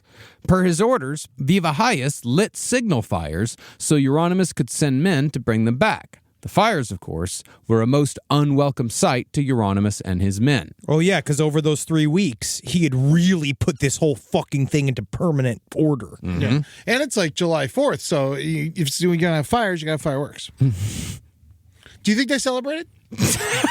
Yeah, I don't know. I don't know. In if they 1628, Dutchmen in 1628? Yeah, they could have an insight to something we don't know. Listen, tell me, have you ever shotgunned a beer? No, I mostly drank it with my mouth. Well, the panic truly began to set in for Yarrronimus when he saw that the group over on Trader's Island were not waiting for him to give the go-ahead to meet Viva on the highlands, because Yarrronimus had apparently forgotten that he'd given them orders to build boats. Within minutes of seeing the signal fires, the Trader's Island group launched 2 small craft towards the highland islands, loaded with a group of Dutch soldiers, the Batavia's provost, his wife and child, a German soldier and his wife, and another woman traveling with her child. Now, since the visibility on the open ocean is surprisingly good, you can actually see like 3 miles at the outset with the naked eye. Yarrronimus was easily able to see the rafts leaving Trader's Island from his vantage point on Batavia's graveyard, which was just half a mile away. This was worrisome, because he knew that if the rafts reached the highlands and returned with Viva's group, his short reign as leader would likely end with a VOC-sanctioned execution. So he made the immediate decision to send out his own men to intercept the Trader's Island group with orders to kill everyone with no exceptions. A group of 7, led by David Zavank, caught up to the Trader's Island boats and boarded them, where they immediately forced 4 soldiers overboard to their deaths. They can't swim. It's like in BG3 when you just kick them into the fucking caverns. You know what I mean? You just kick them down a well. You lose the loot, but you get the kill. Yep. These soldiers, though, I hate to say it, they don't seem like great soldiers. Well, they're getting bum rushed. And they're dehydrated and weak and all that shit, too. Mm-hmm. Yeah. Well, after taking control of the boats, Yarrronimus's men then returned to Batavia's graveyard with most of the passengers. See, now that a rival group was in play, Yarrronimus decided to make a bloody and brutal example of what would happen if anyone else decided to join Viva Hyas on the highland islands. Once the first boat landed, Yarrronimus's men began by pulling the provost and his child onto the shore, where they hacked them to pieces with their swords. 2 more men were pulled out along with another child, who were also hacked to death. After seeing this, 4 men on the second boat jumped up and waded to shore, where they ran to Yarrronimus and begged him to call off his men, not knowing that it was Yarrronimus who'd personally given the kill-em-all order. So, after giving his prisoners a glare, Yarrronimus told his men to give them no quarter, and all 4 were pinned to the ground with pikes before being chopped to death with swords and axes. It's fucking kind of cool in a way. I know it's bad, but it's also fun in a way. It's a long time ago. He said no quarter, but he did quarter them. Yes. Yeah, or maybe 1/8. Yes. I like to cut them into 12-ounce pieces. So at this point, Vina, that's his name? Viva doesn't know that he's Yarrronimus's enemy, right? No idea, right? No clue, yeah. Well, the remaining prisoners were 3 women, but they weren't spared either. After watching their husbands and children die on the orders of the man who'd sworn to protect them, the women were shoved into the water and drowned. In all, 15 people have been gruesomely murdered in full view of the remaining survivors on both Batavia's graveyard and Trader's Island. After the first of many massacres to come, the number still alive ticked down to 133. We're getting closer. Yes, my voice has changed. Because I'm getting used to the island now. And it's just so good to finally have all the support I've ever wanted. Out here in the ocean water, like a crab living his dream. Somebody bring me some ice cream. I saw a seal crawling across a straight razor. You know, your Marlon Brando sounds like Dom DeLuise doing Marlon Brando. Yes, it does. Silence of the lambs. Now, after seeing what happened if you made Jeronimus angry, about a dozen men pledged their undying loyalty directly to Jeronimus, some to try and protect their families, and some just to get bigger rations of food, water, and wine. But Jeronimus didn't really trust the men who joined only after they witnessed the massacre, so any new recruit that wasn't a part of the original gang of 24 had to regularly demonstrate their loyalty in increasingly cruel ways. One of the first ordeals was endured by a German soldier named Hans, who'd boarded the Batavia with his wife and child.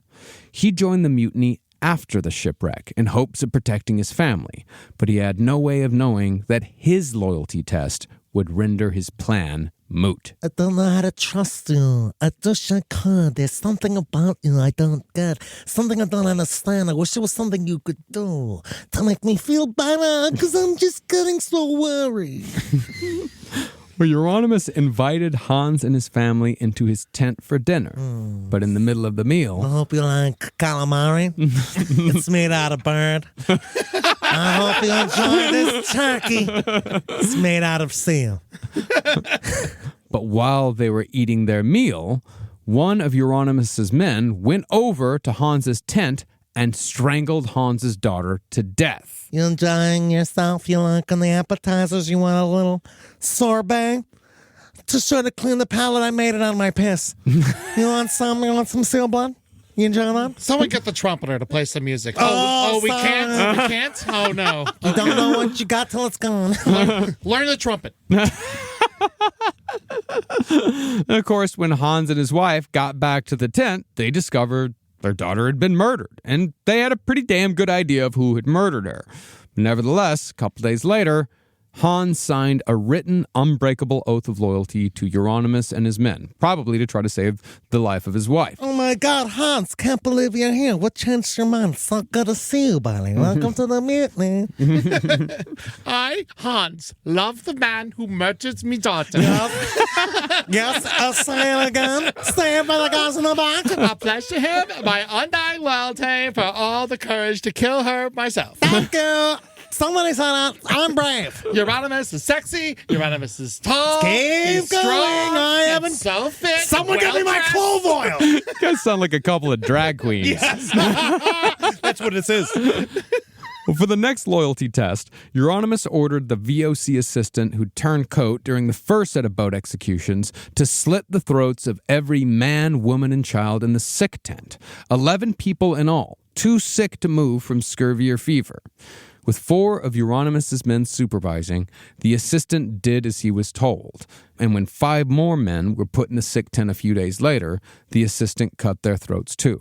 From that moment on, the assistant had a new job, because sickness on Batavia's graveyard was a death sentence for all except those who were friends with the gang. Think about that. Within a few days, like they have 2 mass murders, 2 massacres. Like one day, like 15 people are killed. A few days later, 11 people are murdered. A few days after that, 5 more are killed. And this is going at like such a quick fucking pace. It's like 15% of the people. Yeah. In like 3 days. Yeah. It kind of feels like one of those, the stories you hear about, like what happened in the Congo or what happened in these places where the devastation is so intense and so public that they can't do anything. They're like paralyzed by how public it is. And you do have, like, yes, now you have the mutineers to kind of even set that up, is that on Batavia's graveyard, yes, you have the bad group of mutineers, but you also have, like, the people that are really trying to not get involved. Yeah. And they have moved to the other side of the island, and they're trying to just be like, very similar to something that sounds very familiar now, to say like, well, it's not hurting us right now. Yeah. So we're just going to kind of just live over here and try to pretend like everything's fine over here. We're just going to over here and I'm going to stay by these shells. Like I was saying to Marcus, that'd be me. I'd be on the other side of the island going like, I'm totally cool with these shells. I don't need your wine. I don't need the ladies. I just want these shells. I promise I will do nothing. He's got shells. Get him. Take your shells. Take your shells. I try not to get too involved in politics. Now, after the massacre, staying over on the other side of the island, that didn't fucking work anymore.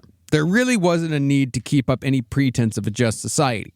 And since the mutineers still needed to thin the ranks, Jeronimus gave them permission to kill whoever they wanted, whenever they wanted, however they wanted. Just so long as the person didn't have an important job. Like, you couldn't kill the surgeon, but the guy who, like, was kind of good at catching fish, yeah, you could kill him if you wanted. You need the fish guy. But if he's only kind of good at it. Yeah. Certainly don't need the trumpeter. No, That's why he was the first to go. Hey, you don't know what you need until you fucking need it. That trumpeter could have been Locke. I mean, you never know. We can use that to scare away birds. That's right. Bad birds.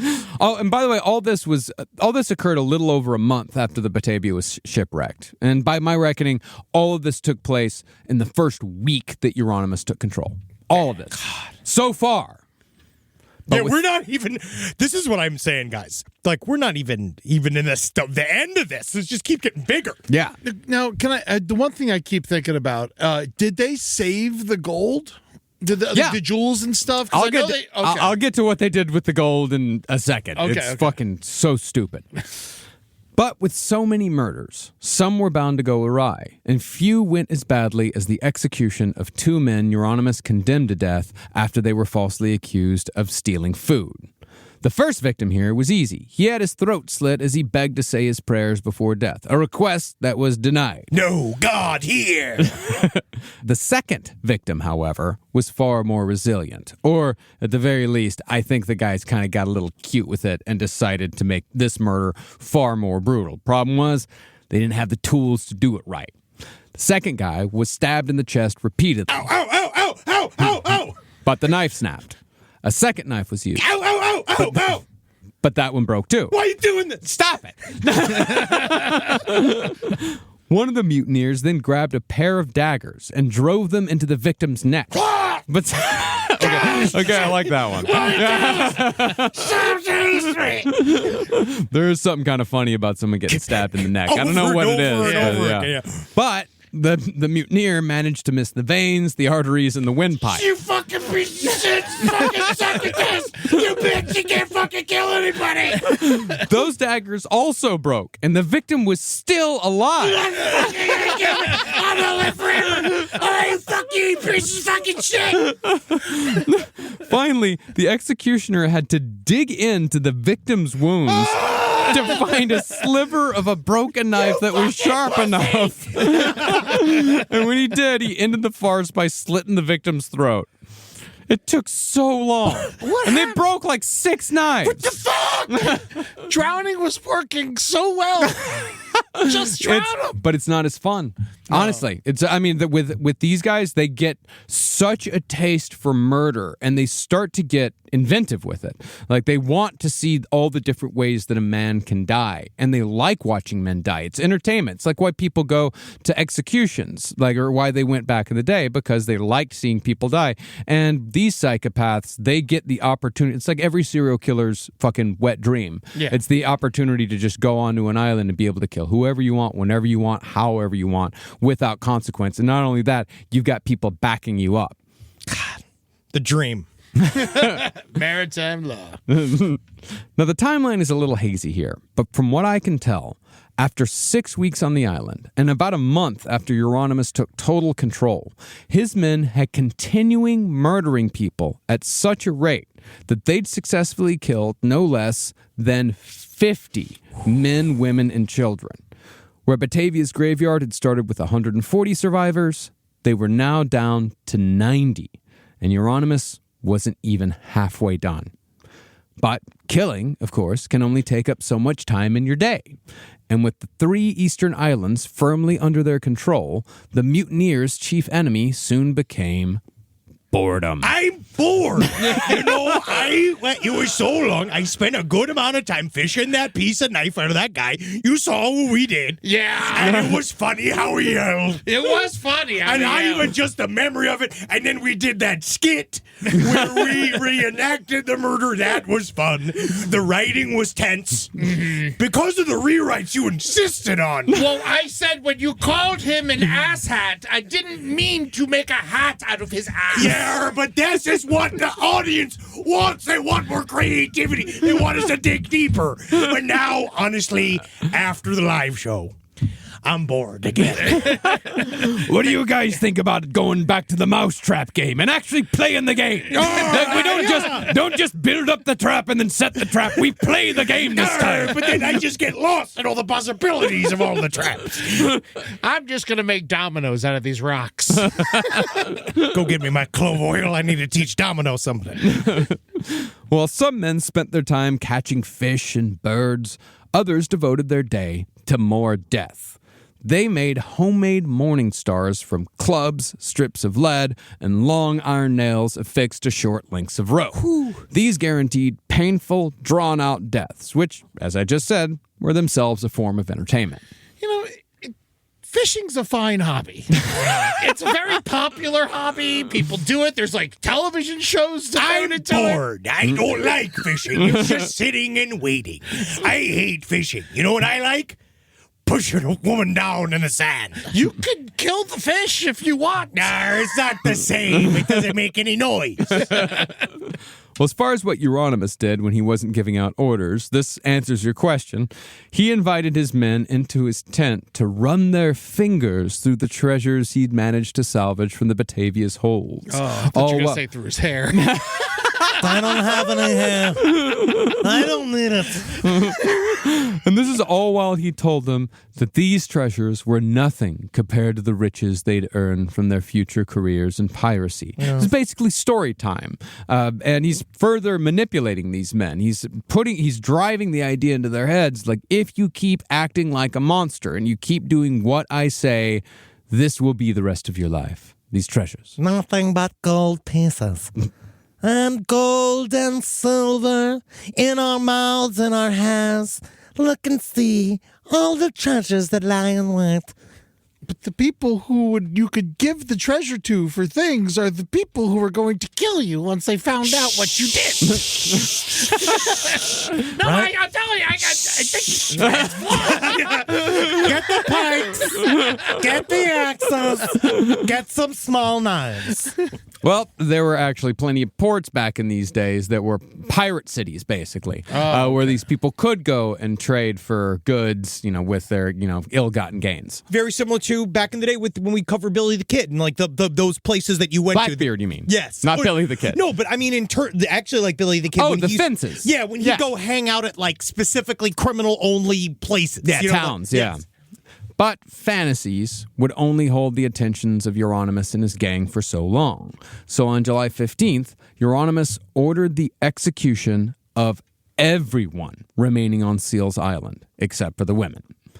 In my view, this was either to give his men an activity or to fulfill his ever-growing lust for the feeling he got when he ordered others to commit murder. I think it's that one. Yeah, you think it's the second? I think it's both. Oh, well, I think if he wanted... ¿Por qué no las dos? Because I feel like if you wanted him something to do, I think it'd be a lot of like, Okay, everybody, today we're doing yoga. like it's just like a... Today, I actually think that we should all begin a story, one sentence at a time, and each one of us continues the story. Like, that's the thing, giving somebody just something to do. Yeah, but when the people that you're giving them, that you need to give something to do, when they're a bunch of murderous, rapacious sailors and soldiers, they're not going to be really like down for like a fun word like charades. Hey, they've never tried.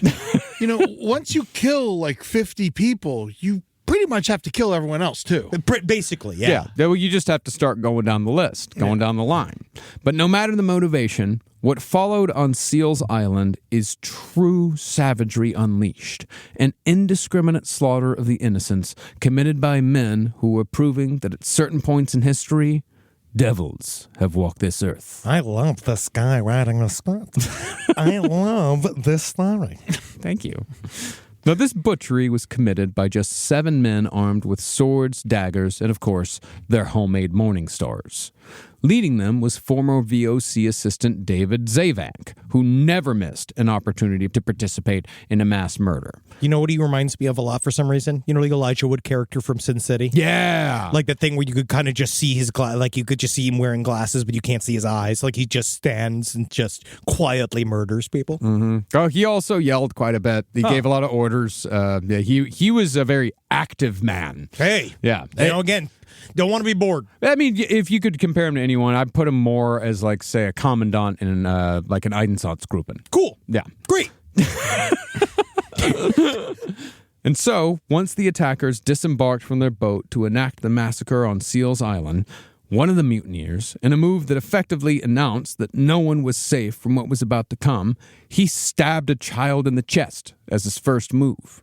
In quick order, the mutineers then cut down 5 cabin boys and 3 men with their swords, then split up to chase down the rest of the totally defenseless survivors who'd scattered across the small island, which was a space no bigger than a small city park. Now, 12 of the remaining cabin boys hid themselves in bushes in the middle of the island, but one cabin boy was grabbed by David Zavank, who told the boy that he must help lustily to kill, lest he be killed himself. Can I say he's one of my I know that this is maybe wrong to say. Yes. He's one of my favorite goons in this whole story is this boy.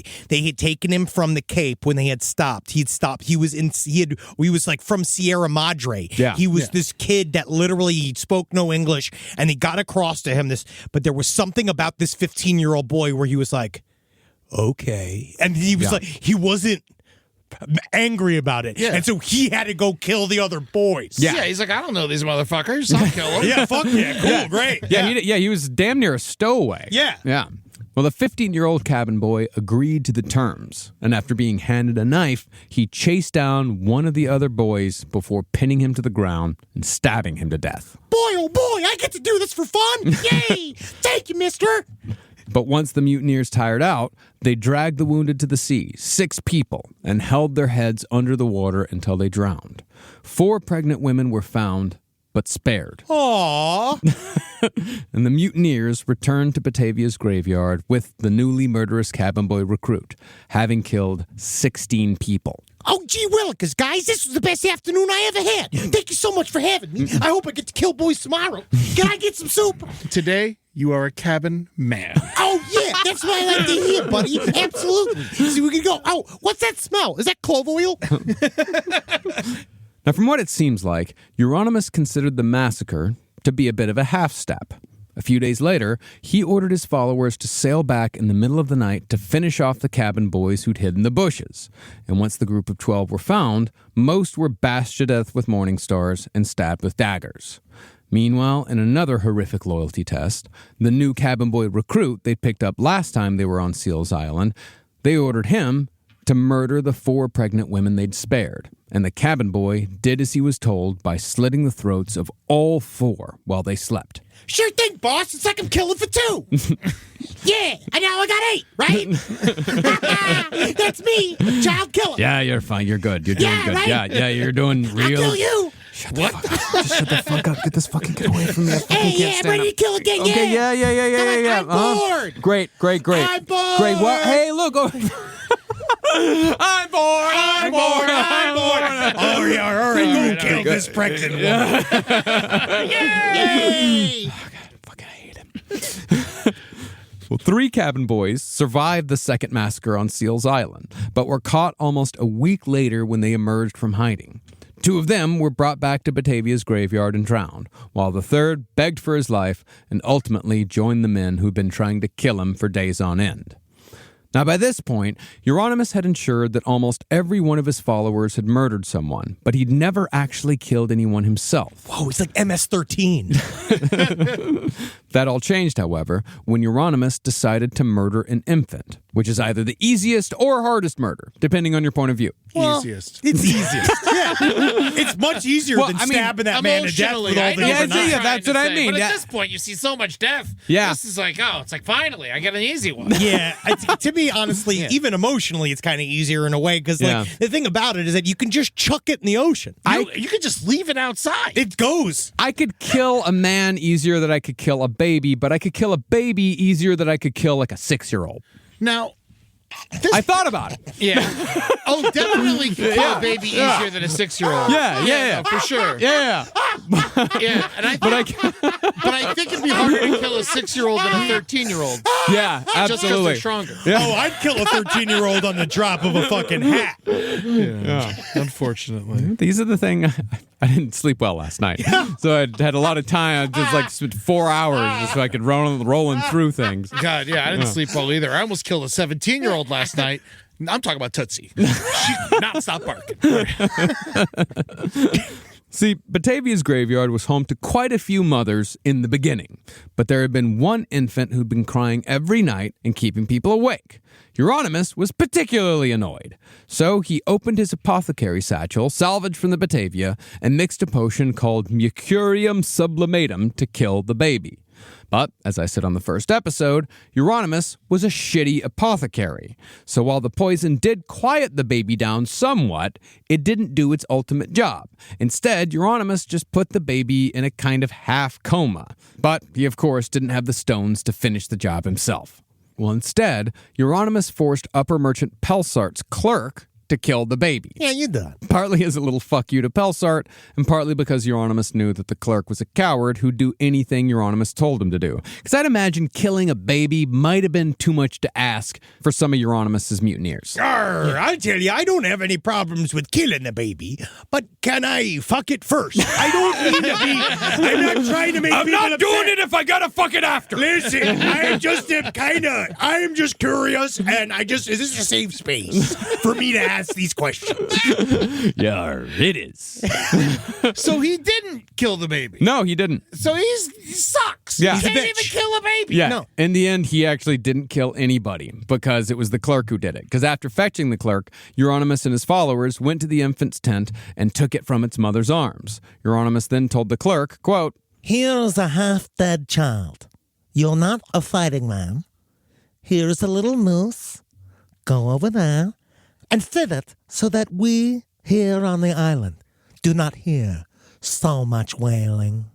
Taking orders like the coward he was, the clerk carried the baby outside, took the little noose, and strangled it to death, making the infant the 105th murder victim to fall prey to Jeronimus's will since the takeover. And I know this is not funny, Okay. and this is not cute. All And right. I'm just saying, Okay. Marcus. No, just- it's just fucking whatever you're going to say it. It's just, is that not the cutest way to kill a baby with a tiny noose? Yeah.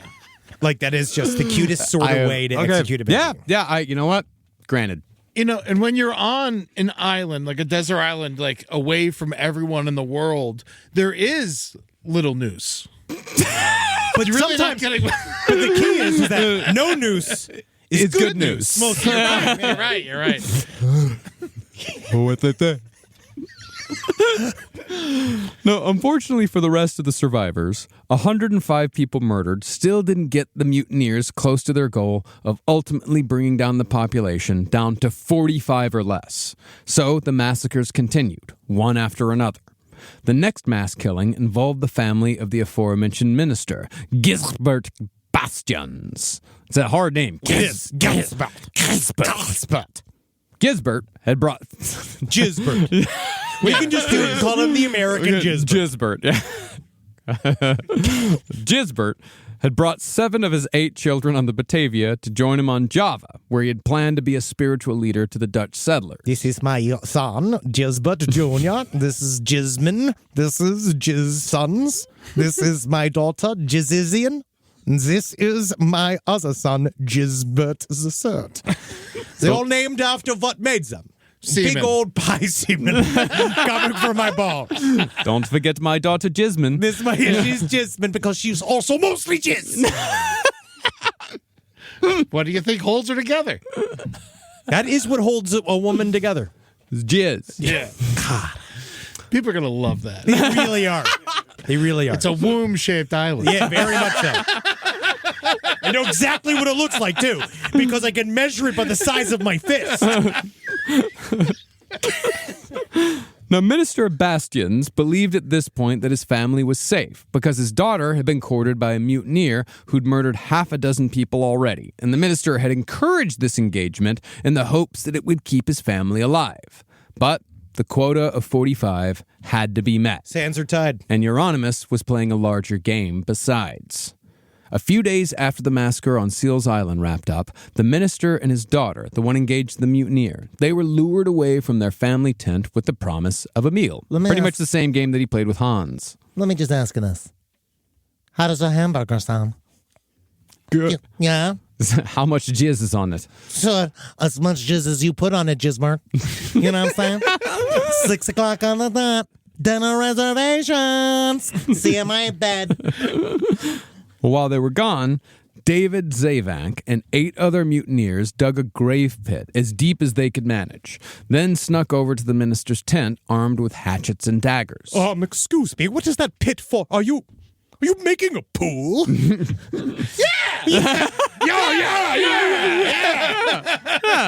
I figure, even though you're here on the ocean, sometimes it's nice, to have a pool. Because honestly, I hate the waves, but I love the pool. Isn't that crazy? It's like ironic, right? When I have to go to dinner with Jeronimus.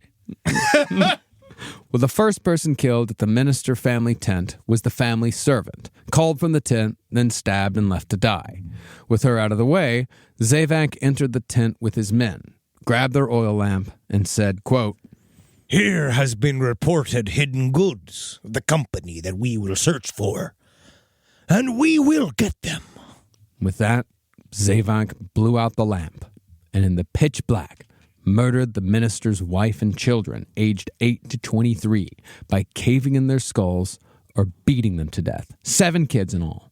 The only one to almost escape was the youngest, as he was small enough to duck through the legs of his attacker. But Zavank was nearby, and without a thought, he brought his hatchet down hard on the 8-year-old and killed him. The last person alive was the mother, who'd by this point survived many stab wounds, bludgeons, and gashes.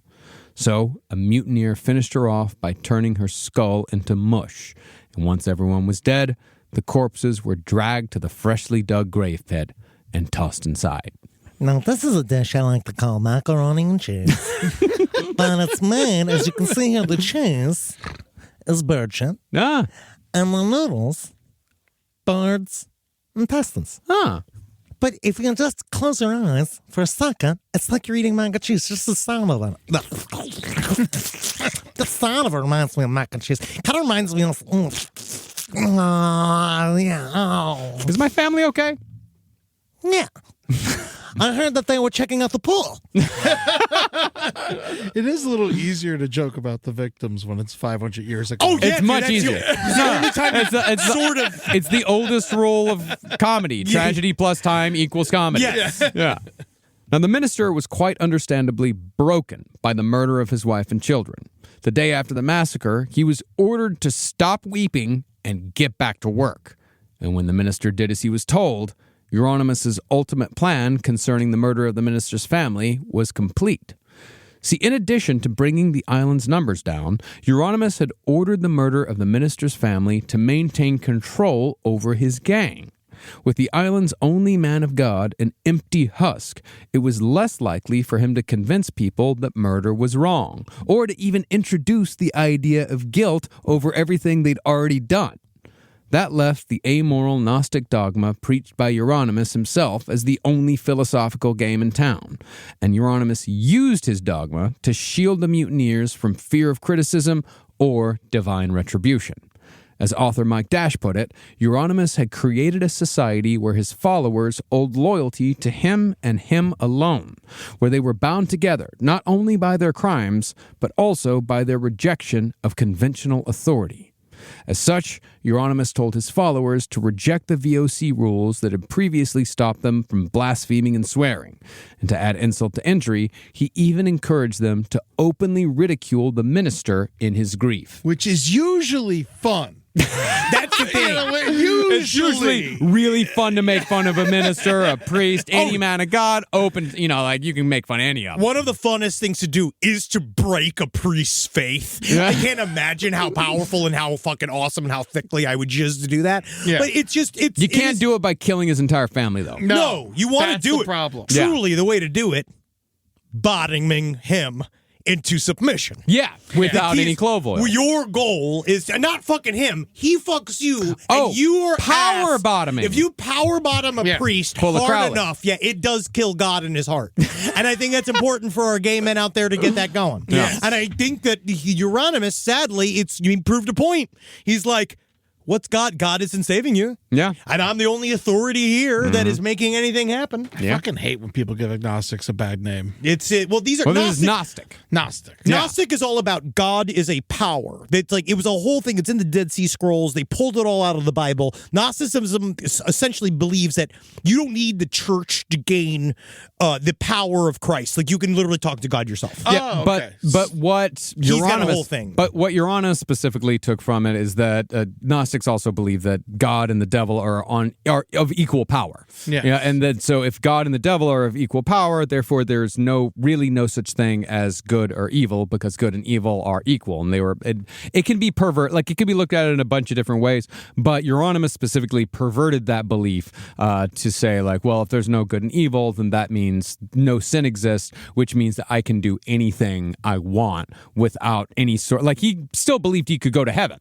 acting like this. Very much so. And he also believed in the power of the Dutch contractual world, where one thing that they did here was that they took every single woman that was in a pile here and they signed them up for quote unquote public service, which was, I guess at a time they would do on boats. Common service. Yeah. Right? Where they would do a thing where they would have a system of sex workers that would work within either whatever community and they would have it would be legal, right? And it would be kind of budgeted. Yes, but these women were paying passengers. Well, no, yeah, these women are fucked, right? Yeah. These women were not, this was not good for them, but they signed, so a lot of the women had to sign these like sort of fake contracts agreeing to be in this common service, whatever the term is, and then they basically turned it into a giant, horrible fucking sex dungeon. It is crazy that throughout all of this, they're on this island, everything's devolved into chaos, like 100 people are killed by this point. They still are like signing shit. Dude, that's what they believe society was built on. Yeah, that's how the whole thing works. In fact, that's absolutely what I'm about to talk about right now. All right, great. Yeah, and by the way, at this point, only 7 women are left alive.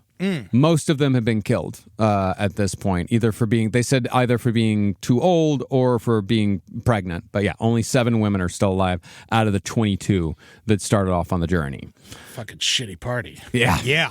Now, holding together this new nightmare society were the oaths of trust Jeronimus forced his men to sign. These were contracts which swore loyalty to each other and to Jeronimus, making them obedient to him in every way in whatever he should order them to do. These oaths, signed by 36 men by the end of it, also enforced a strict hierarchy. All who signed renounced anything that may have come before the islands, and they therefore took new ranks.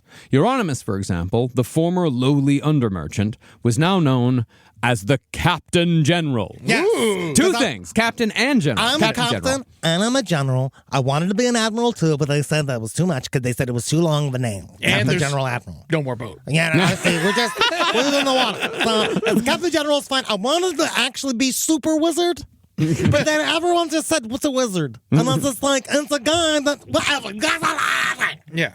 Well, to match his impressive title, Jeronimus continually modified the uniform he'd stolen from upper merchant Pelsart, gussying up his look by adding ornamental trimming, gold lace, ribbons, and medals he made himself. You see this one? This is for best leader. And this one, nicest kisser. And this one, funniest man. This was for dirtiest kisser. I kissed inside of your mouth. Jeronimus, however, wasn't the only one to get perks.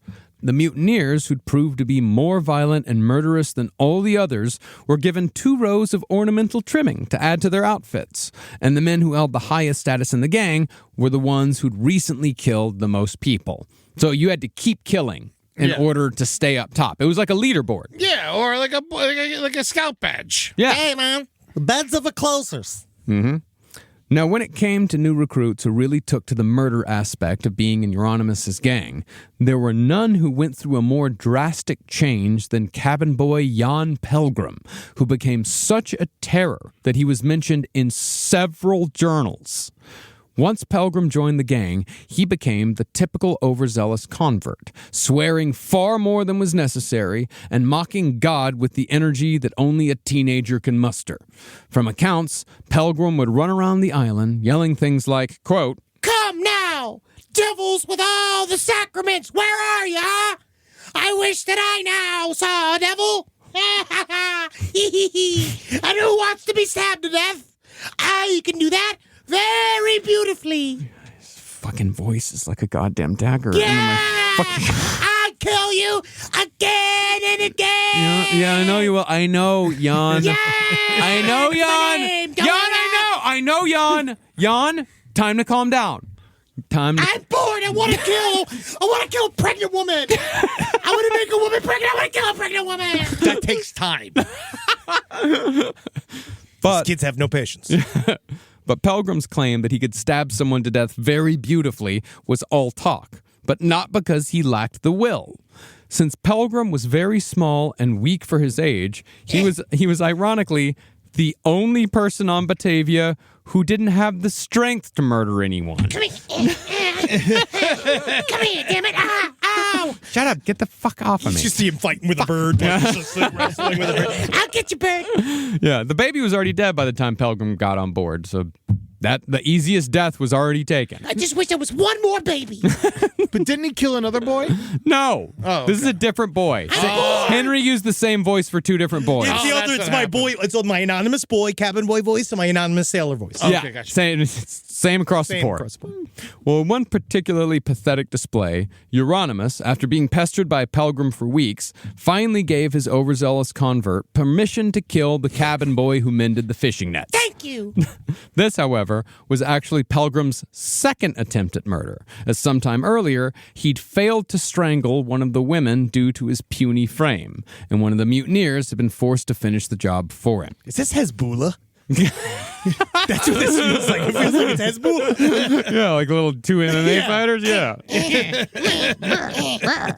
And so, in a scene reminiscent of a murderous game of t-ball, the mutineers tied up the cabin boy who mended the fishing nets so Pelgrim could chop off his head. But once again, Pelgrim was foiled by his own frailty. Ow. Ow. Pelgrim attempted to swing the sword he was given again and again, but he was so weak that the blows didn't even break the skin on his Ow! victim's neck. It's a goddamn it. Fuck. Pelgrim, stop this fucking shit. Stab me with a point. There's also rocks everywhere. Someone needs to sharpen a knife. Yeah. I am sick of this. It's hard. They have no standards. Finally, though, a mutineer stepped in. It wasn't that the knife wasn't sharp enough. It was that Pelgrim seriously could barely swing a sword. He was so fucking weak. A mutineer stepped in and took the cabin boy's head off with one fucking single swing. Ah, come on. Come on. This is what I'm supposed to do all day. Pelgrim was, of course, infuriated by his own failure Ah, you bastard. You fucking piece of shit. and continued to beg for another chance, saying he would rather kill than eat or drink. Let me just cut a woman's parts off or something fun. You can't cut, Pelgrim, you can't cut anything off. You can't cut anything off. We tried again and again. We tried to give you the fucking hair tie. Let me have a musket. All right. But as far as I know, Pelgrim never got his wish. Yeah, I think he did. Yeah, I think that in the end, they just loved. He was like the Dalmatian on the fire truck. Yeah. Yeah, he was definitely the man. No, No 'cause- one wants to kill more than him, and he can't. You know what I mean? Like, Yeah. how sad is that? The other sailors being like, "Arr, can you imagine not being able to kill? That's gotta be the saddest thing ever." Arr. Ironically, the only thing that kept him alive. Yep. Yeah, and the other sailors, or the mutineers, like they kind of thought he was funny. Of course. Like, Yeah. they encouraged him. Yeah, They it's told him, cute. like, yeah, say more. Like, hey, Pilgrim, say fuckhead. Fuckhead. No, that's great. Yeah, right? I want to kill. Yeah. Now, obviously, the murders have been coming fast and loose for some time, but they only got worse when Yarrrr got paranoid and began ordering the deaths of anyone who might pose a challenge to his rule. And this, which happens in dictatorships all the fucking time. Yes. And the murders, as a result, were getting more gruesome. The ship's surgeon, for example, still well-liked by everyone on the island despite everything, and still extremely important to their survival, his death was ordered by Yarrrr because Yarrrr was worried. I think the surgeon's starting to take. He's thinking about taking over. The surgeon was stabbed repeatedly by a pike before his head was smashed in with a morning star, and it was cut away from his body. But there had been one murder that hadn't worked out as planned, and that failure would threaten the twisted world Yarrrr had built. See, soon after the Minister Massacre, David Zevank ordered a new recruit to break his murder cherry by killing the Batavia's underbarber. So the recruit lured the underbarber out of his tent with a story about catching birds. But when another mutineer jumped out and the two men tried ambushing their victim, you're gonna hate this, Ed. Yeah. Their swords were so blunt that the underbarber was barely wounded. Barely a scar. Barely a touch on me. None of you will ever get as sharp as my razor when I'm cutting in a flat top to a little boy. All right? You'll never get me. I'm the underbarber. Underbarber, yeah. Well, the underbarber ran away and hid, but luckily, the new recruit wasn't all that jazzed about killing in the first place, and his accomplice was just fucking lazy. So they had a little conversation and convinced themselves that they had mortally wounded their target. Yeah, he's got to be fun. He's basically dead. Yeah. Yeah, it's like, and how many places is he going to hide? I don't know. How long do you have to look? It's the size of a football field, for fuck's sake. They've just killed so many people that they just are fucking over it. Yeah. They're just Yeah. like, we'll get him. Even that's boring. Yeah, now. well, fucking, Yeah. I'm bored of even chasing man. Yeah, and once the mutineers were gone, the underbarber snuck over to one of the poorly guarded boats and sailed for the Highlands, where Viva Hayes and the other VOC loyalist soldiers had been thriving for weeks. Yeah, dude, that's the thing. On the other island, they're having a great time. They're having the best vacation of their lives. Yes, they are eating. They were stock full. It's like all Listen- these seals. Yeah, listen to this shit. I mean, Viva's men had discovered after properly exploring the two islands that every single person who had survived the shipwreck, all 270 people, could have lived on the highlands indefinitely without ever running out of food or water. Yes. Viva's men found sources of water so rich they didn't need to ration at all.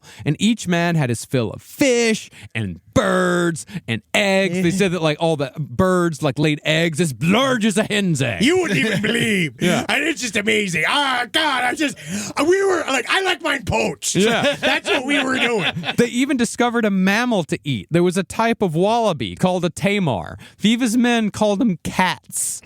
And they were, just like everything else on the highlands, easily caught and delicious. Love these guys. Yeah. But that's all to say that while the survivors under Yarrr's rule were living a never-ending nightmare, teetering on the edge of starvation, Viva's men had found a relative paradise where everyone was chill and the guy in charge was an actual good person. So if they would have just tried once If to they- check in on them, Yeah. everything would have been fine. Everything would, well, I Cool. mean, everything would have been fine for the survivors. Yeah. Everything would not have been fine for Yarrrr. Like, 'cause Or them, because it really comes down to who wins this fight. If they don't know that there's a fight happening. Right now, Yarrrr has the upper hand because he has all this thing going on, and they don't know that it's happening yet until this moment. Yep. The tranquility of the highlands was shattered when survivors began showing up from Batavia's graveyard in small groups, because Yarrrr had not been able to maintain a tight seal over the three islands under his control. They killed them all. Yes. Yes.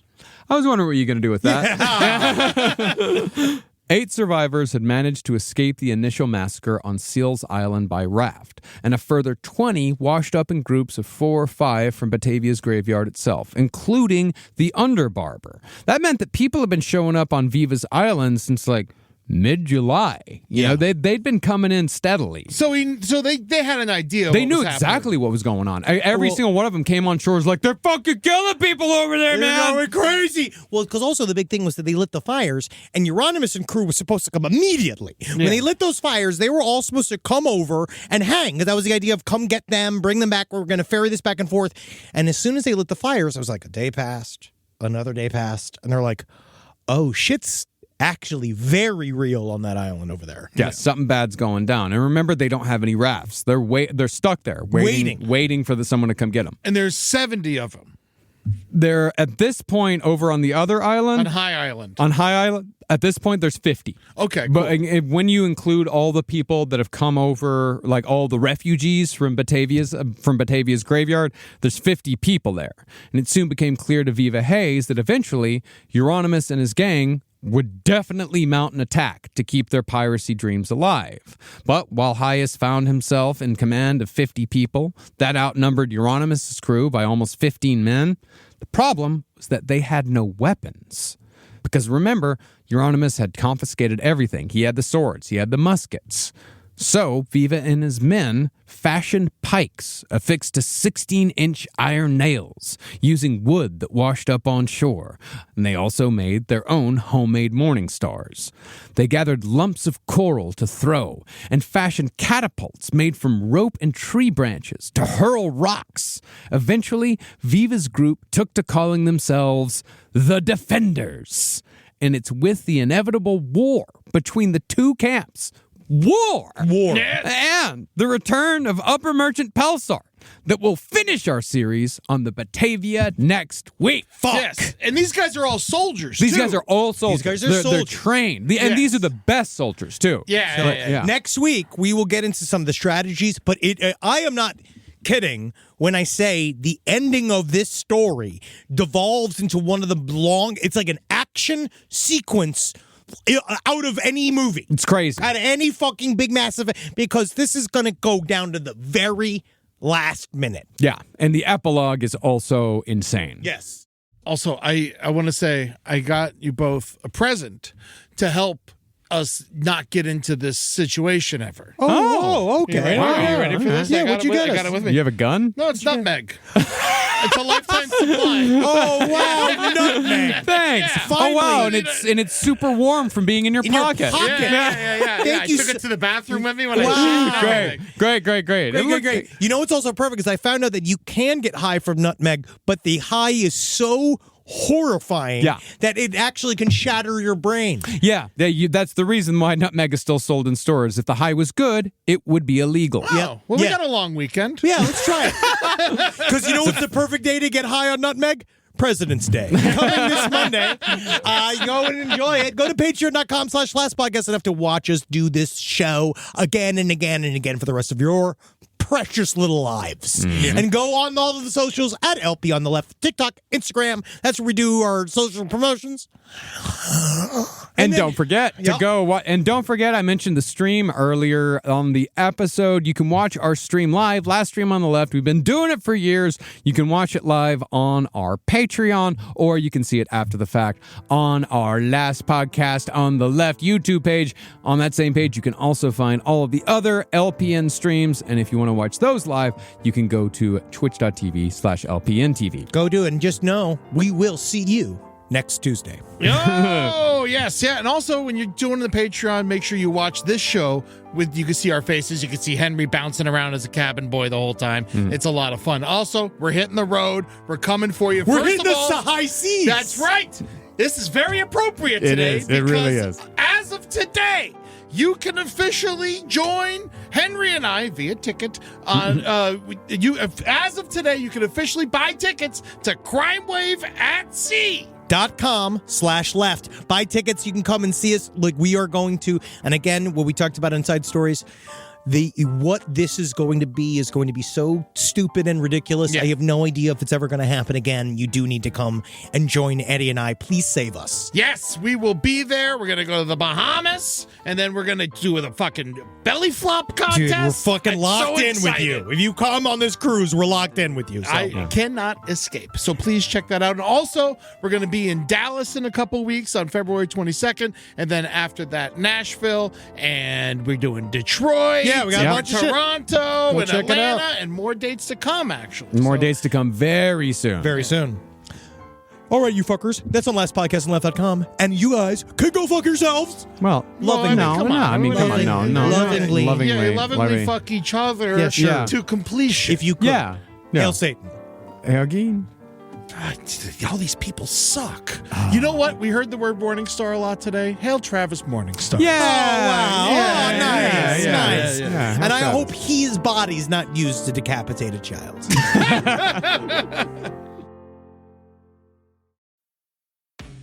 This podcast is supported by Nurtec ODT, Rimegepant. We know you didn't ask for an interruption, but migraine doesn't wait for the right moment to interrupt either. It just barges in, takes your time, and throws everything off. So when migraine takes your time, take Nurtec. It's for the acute treatment of migraine with or without aura in adults. Nurtec can provide pain relief in 2 hours, which can last up to 2 days. Ask your healthcare provider if Nurtec is right for you, because your time is for you, not migraine.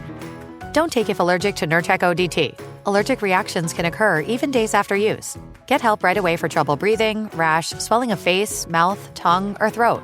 High blood pressure and Raynaud syndrome can occur. Get help for high blood pressure, numbness, coolness, pain, or color changes in fingers and toes. Common side effect is nausea. For full prescribing information, call 1-833-4-NURTEC or visit Nurtec.com. All right, back to your podcast, playlist, or whatever's keeping you going today. Wendy's believes summer should be more fun and less expensive, which is why, for a limited time, they're making their small classic Frosty just $1. Because let's be real, summer and Frosty just go together. So come on down and celebrate $1 Frosty summer at Wendy's with a hot deal on your favorite cool summer treat. But this deal melts away when summer does, so get it while it's hot. Or, cold. Limited time only at participating U.S. Wendy's.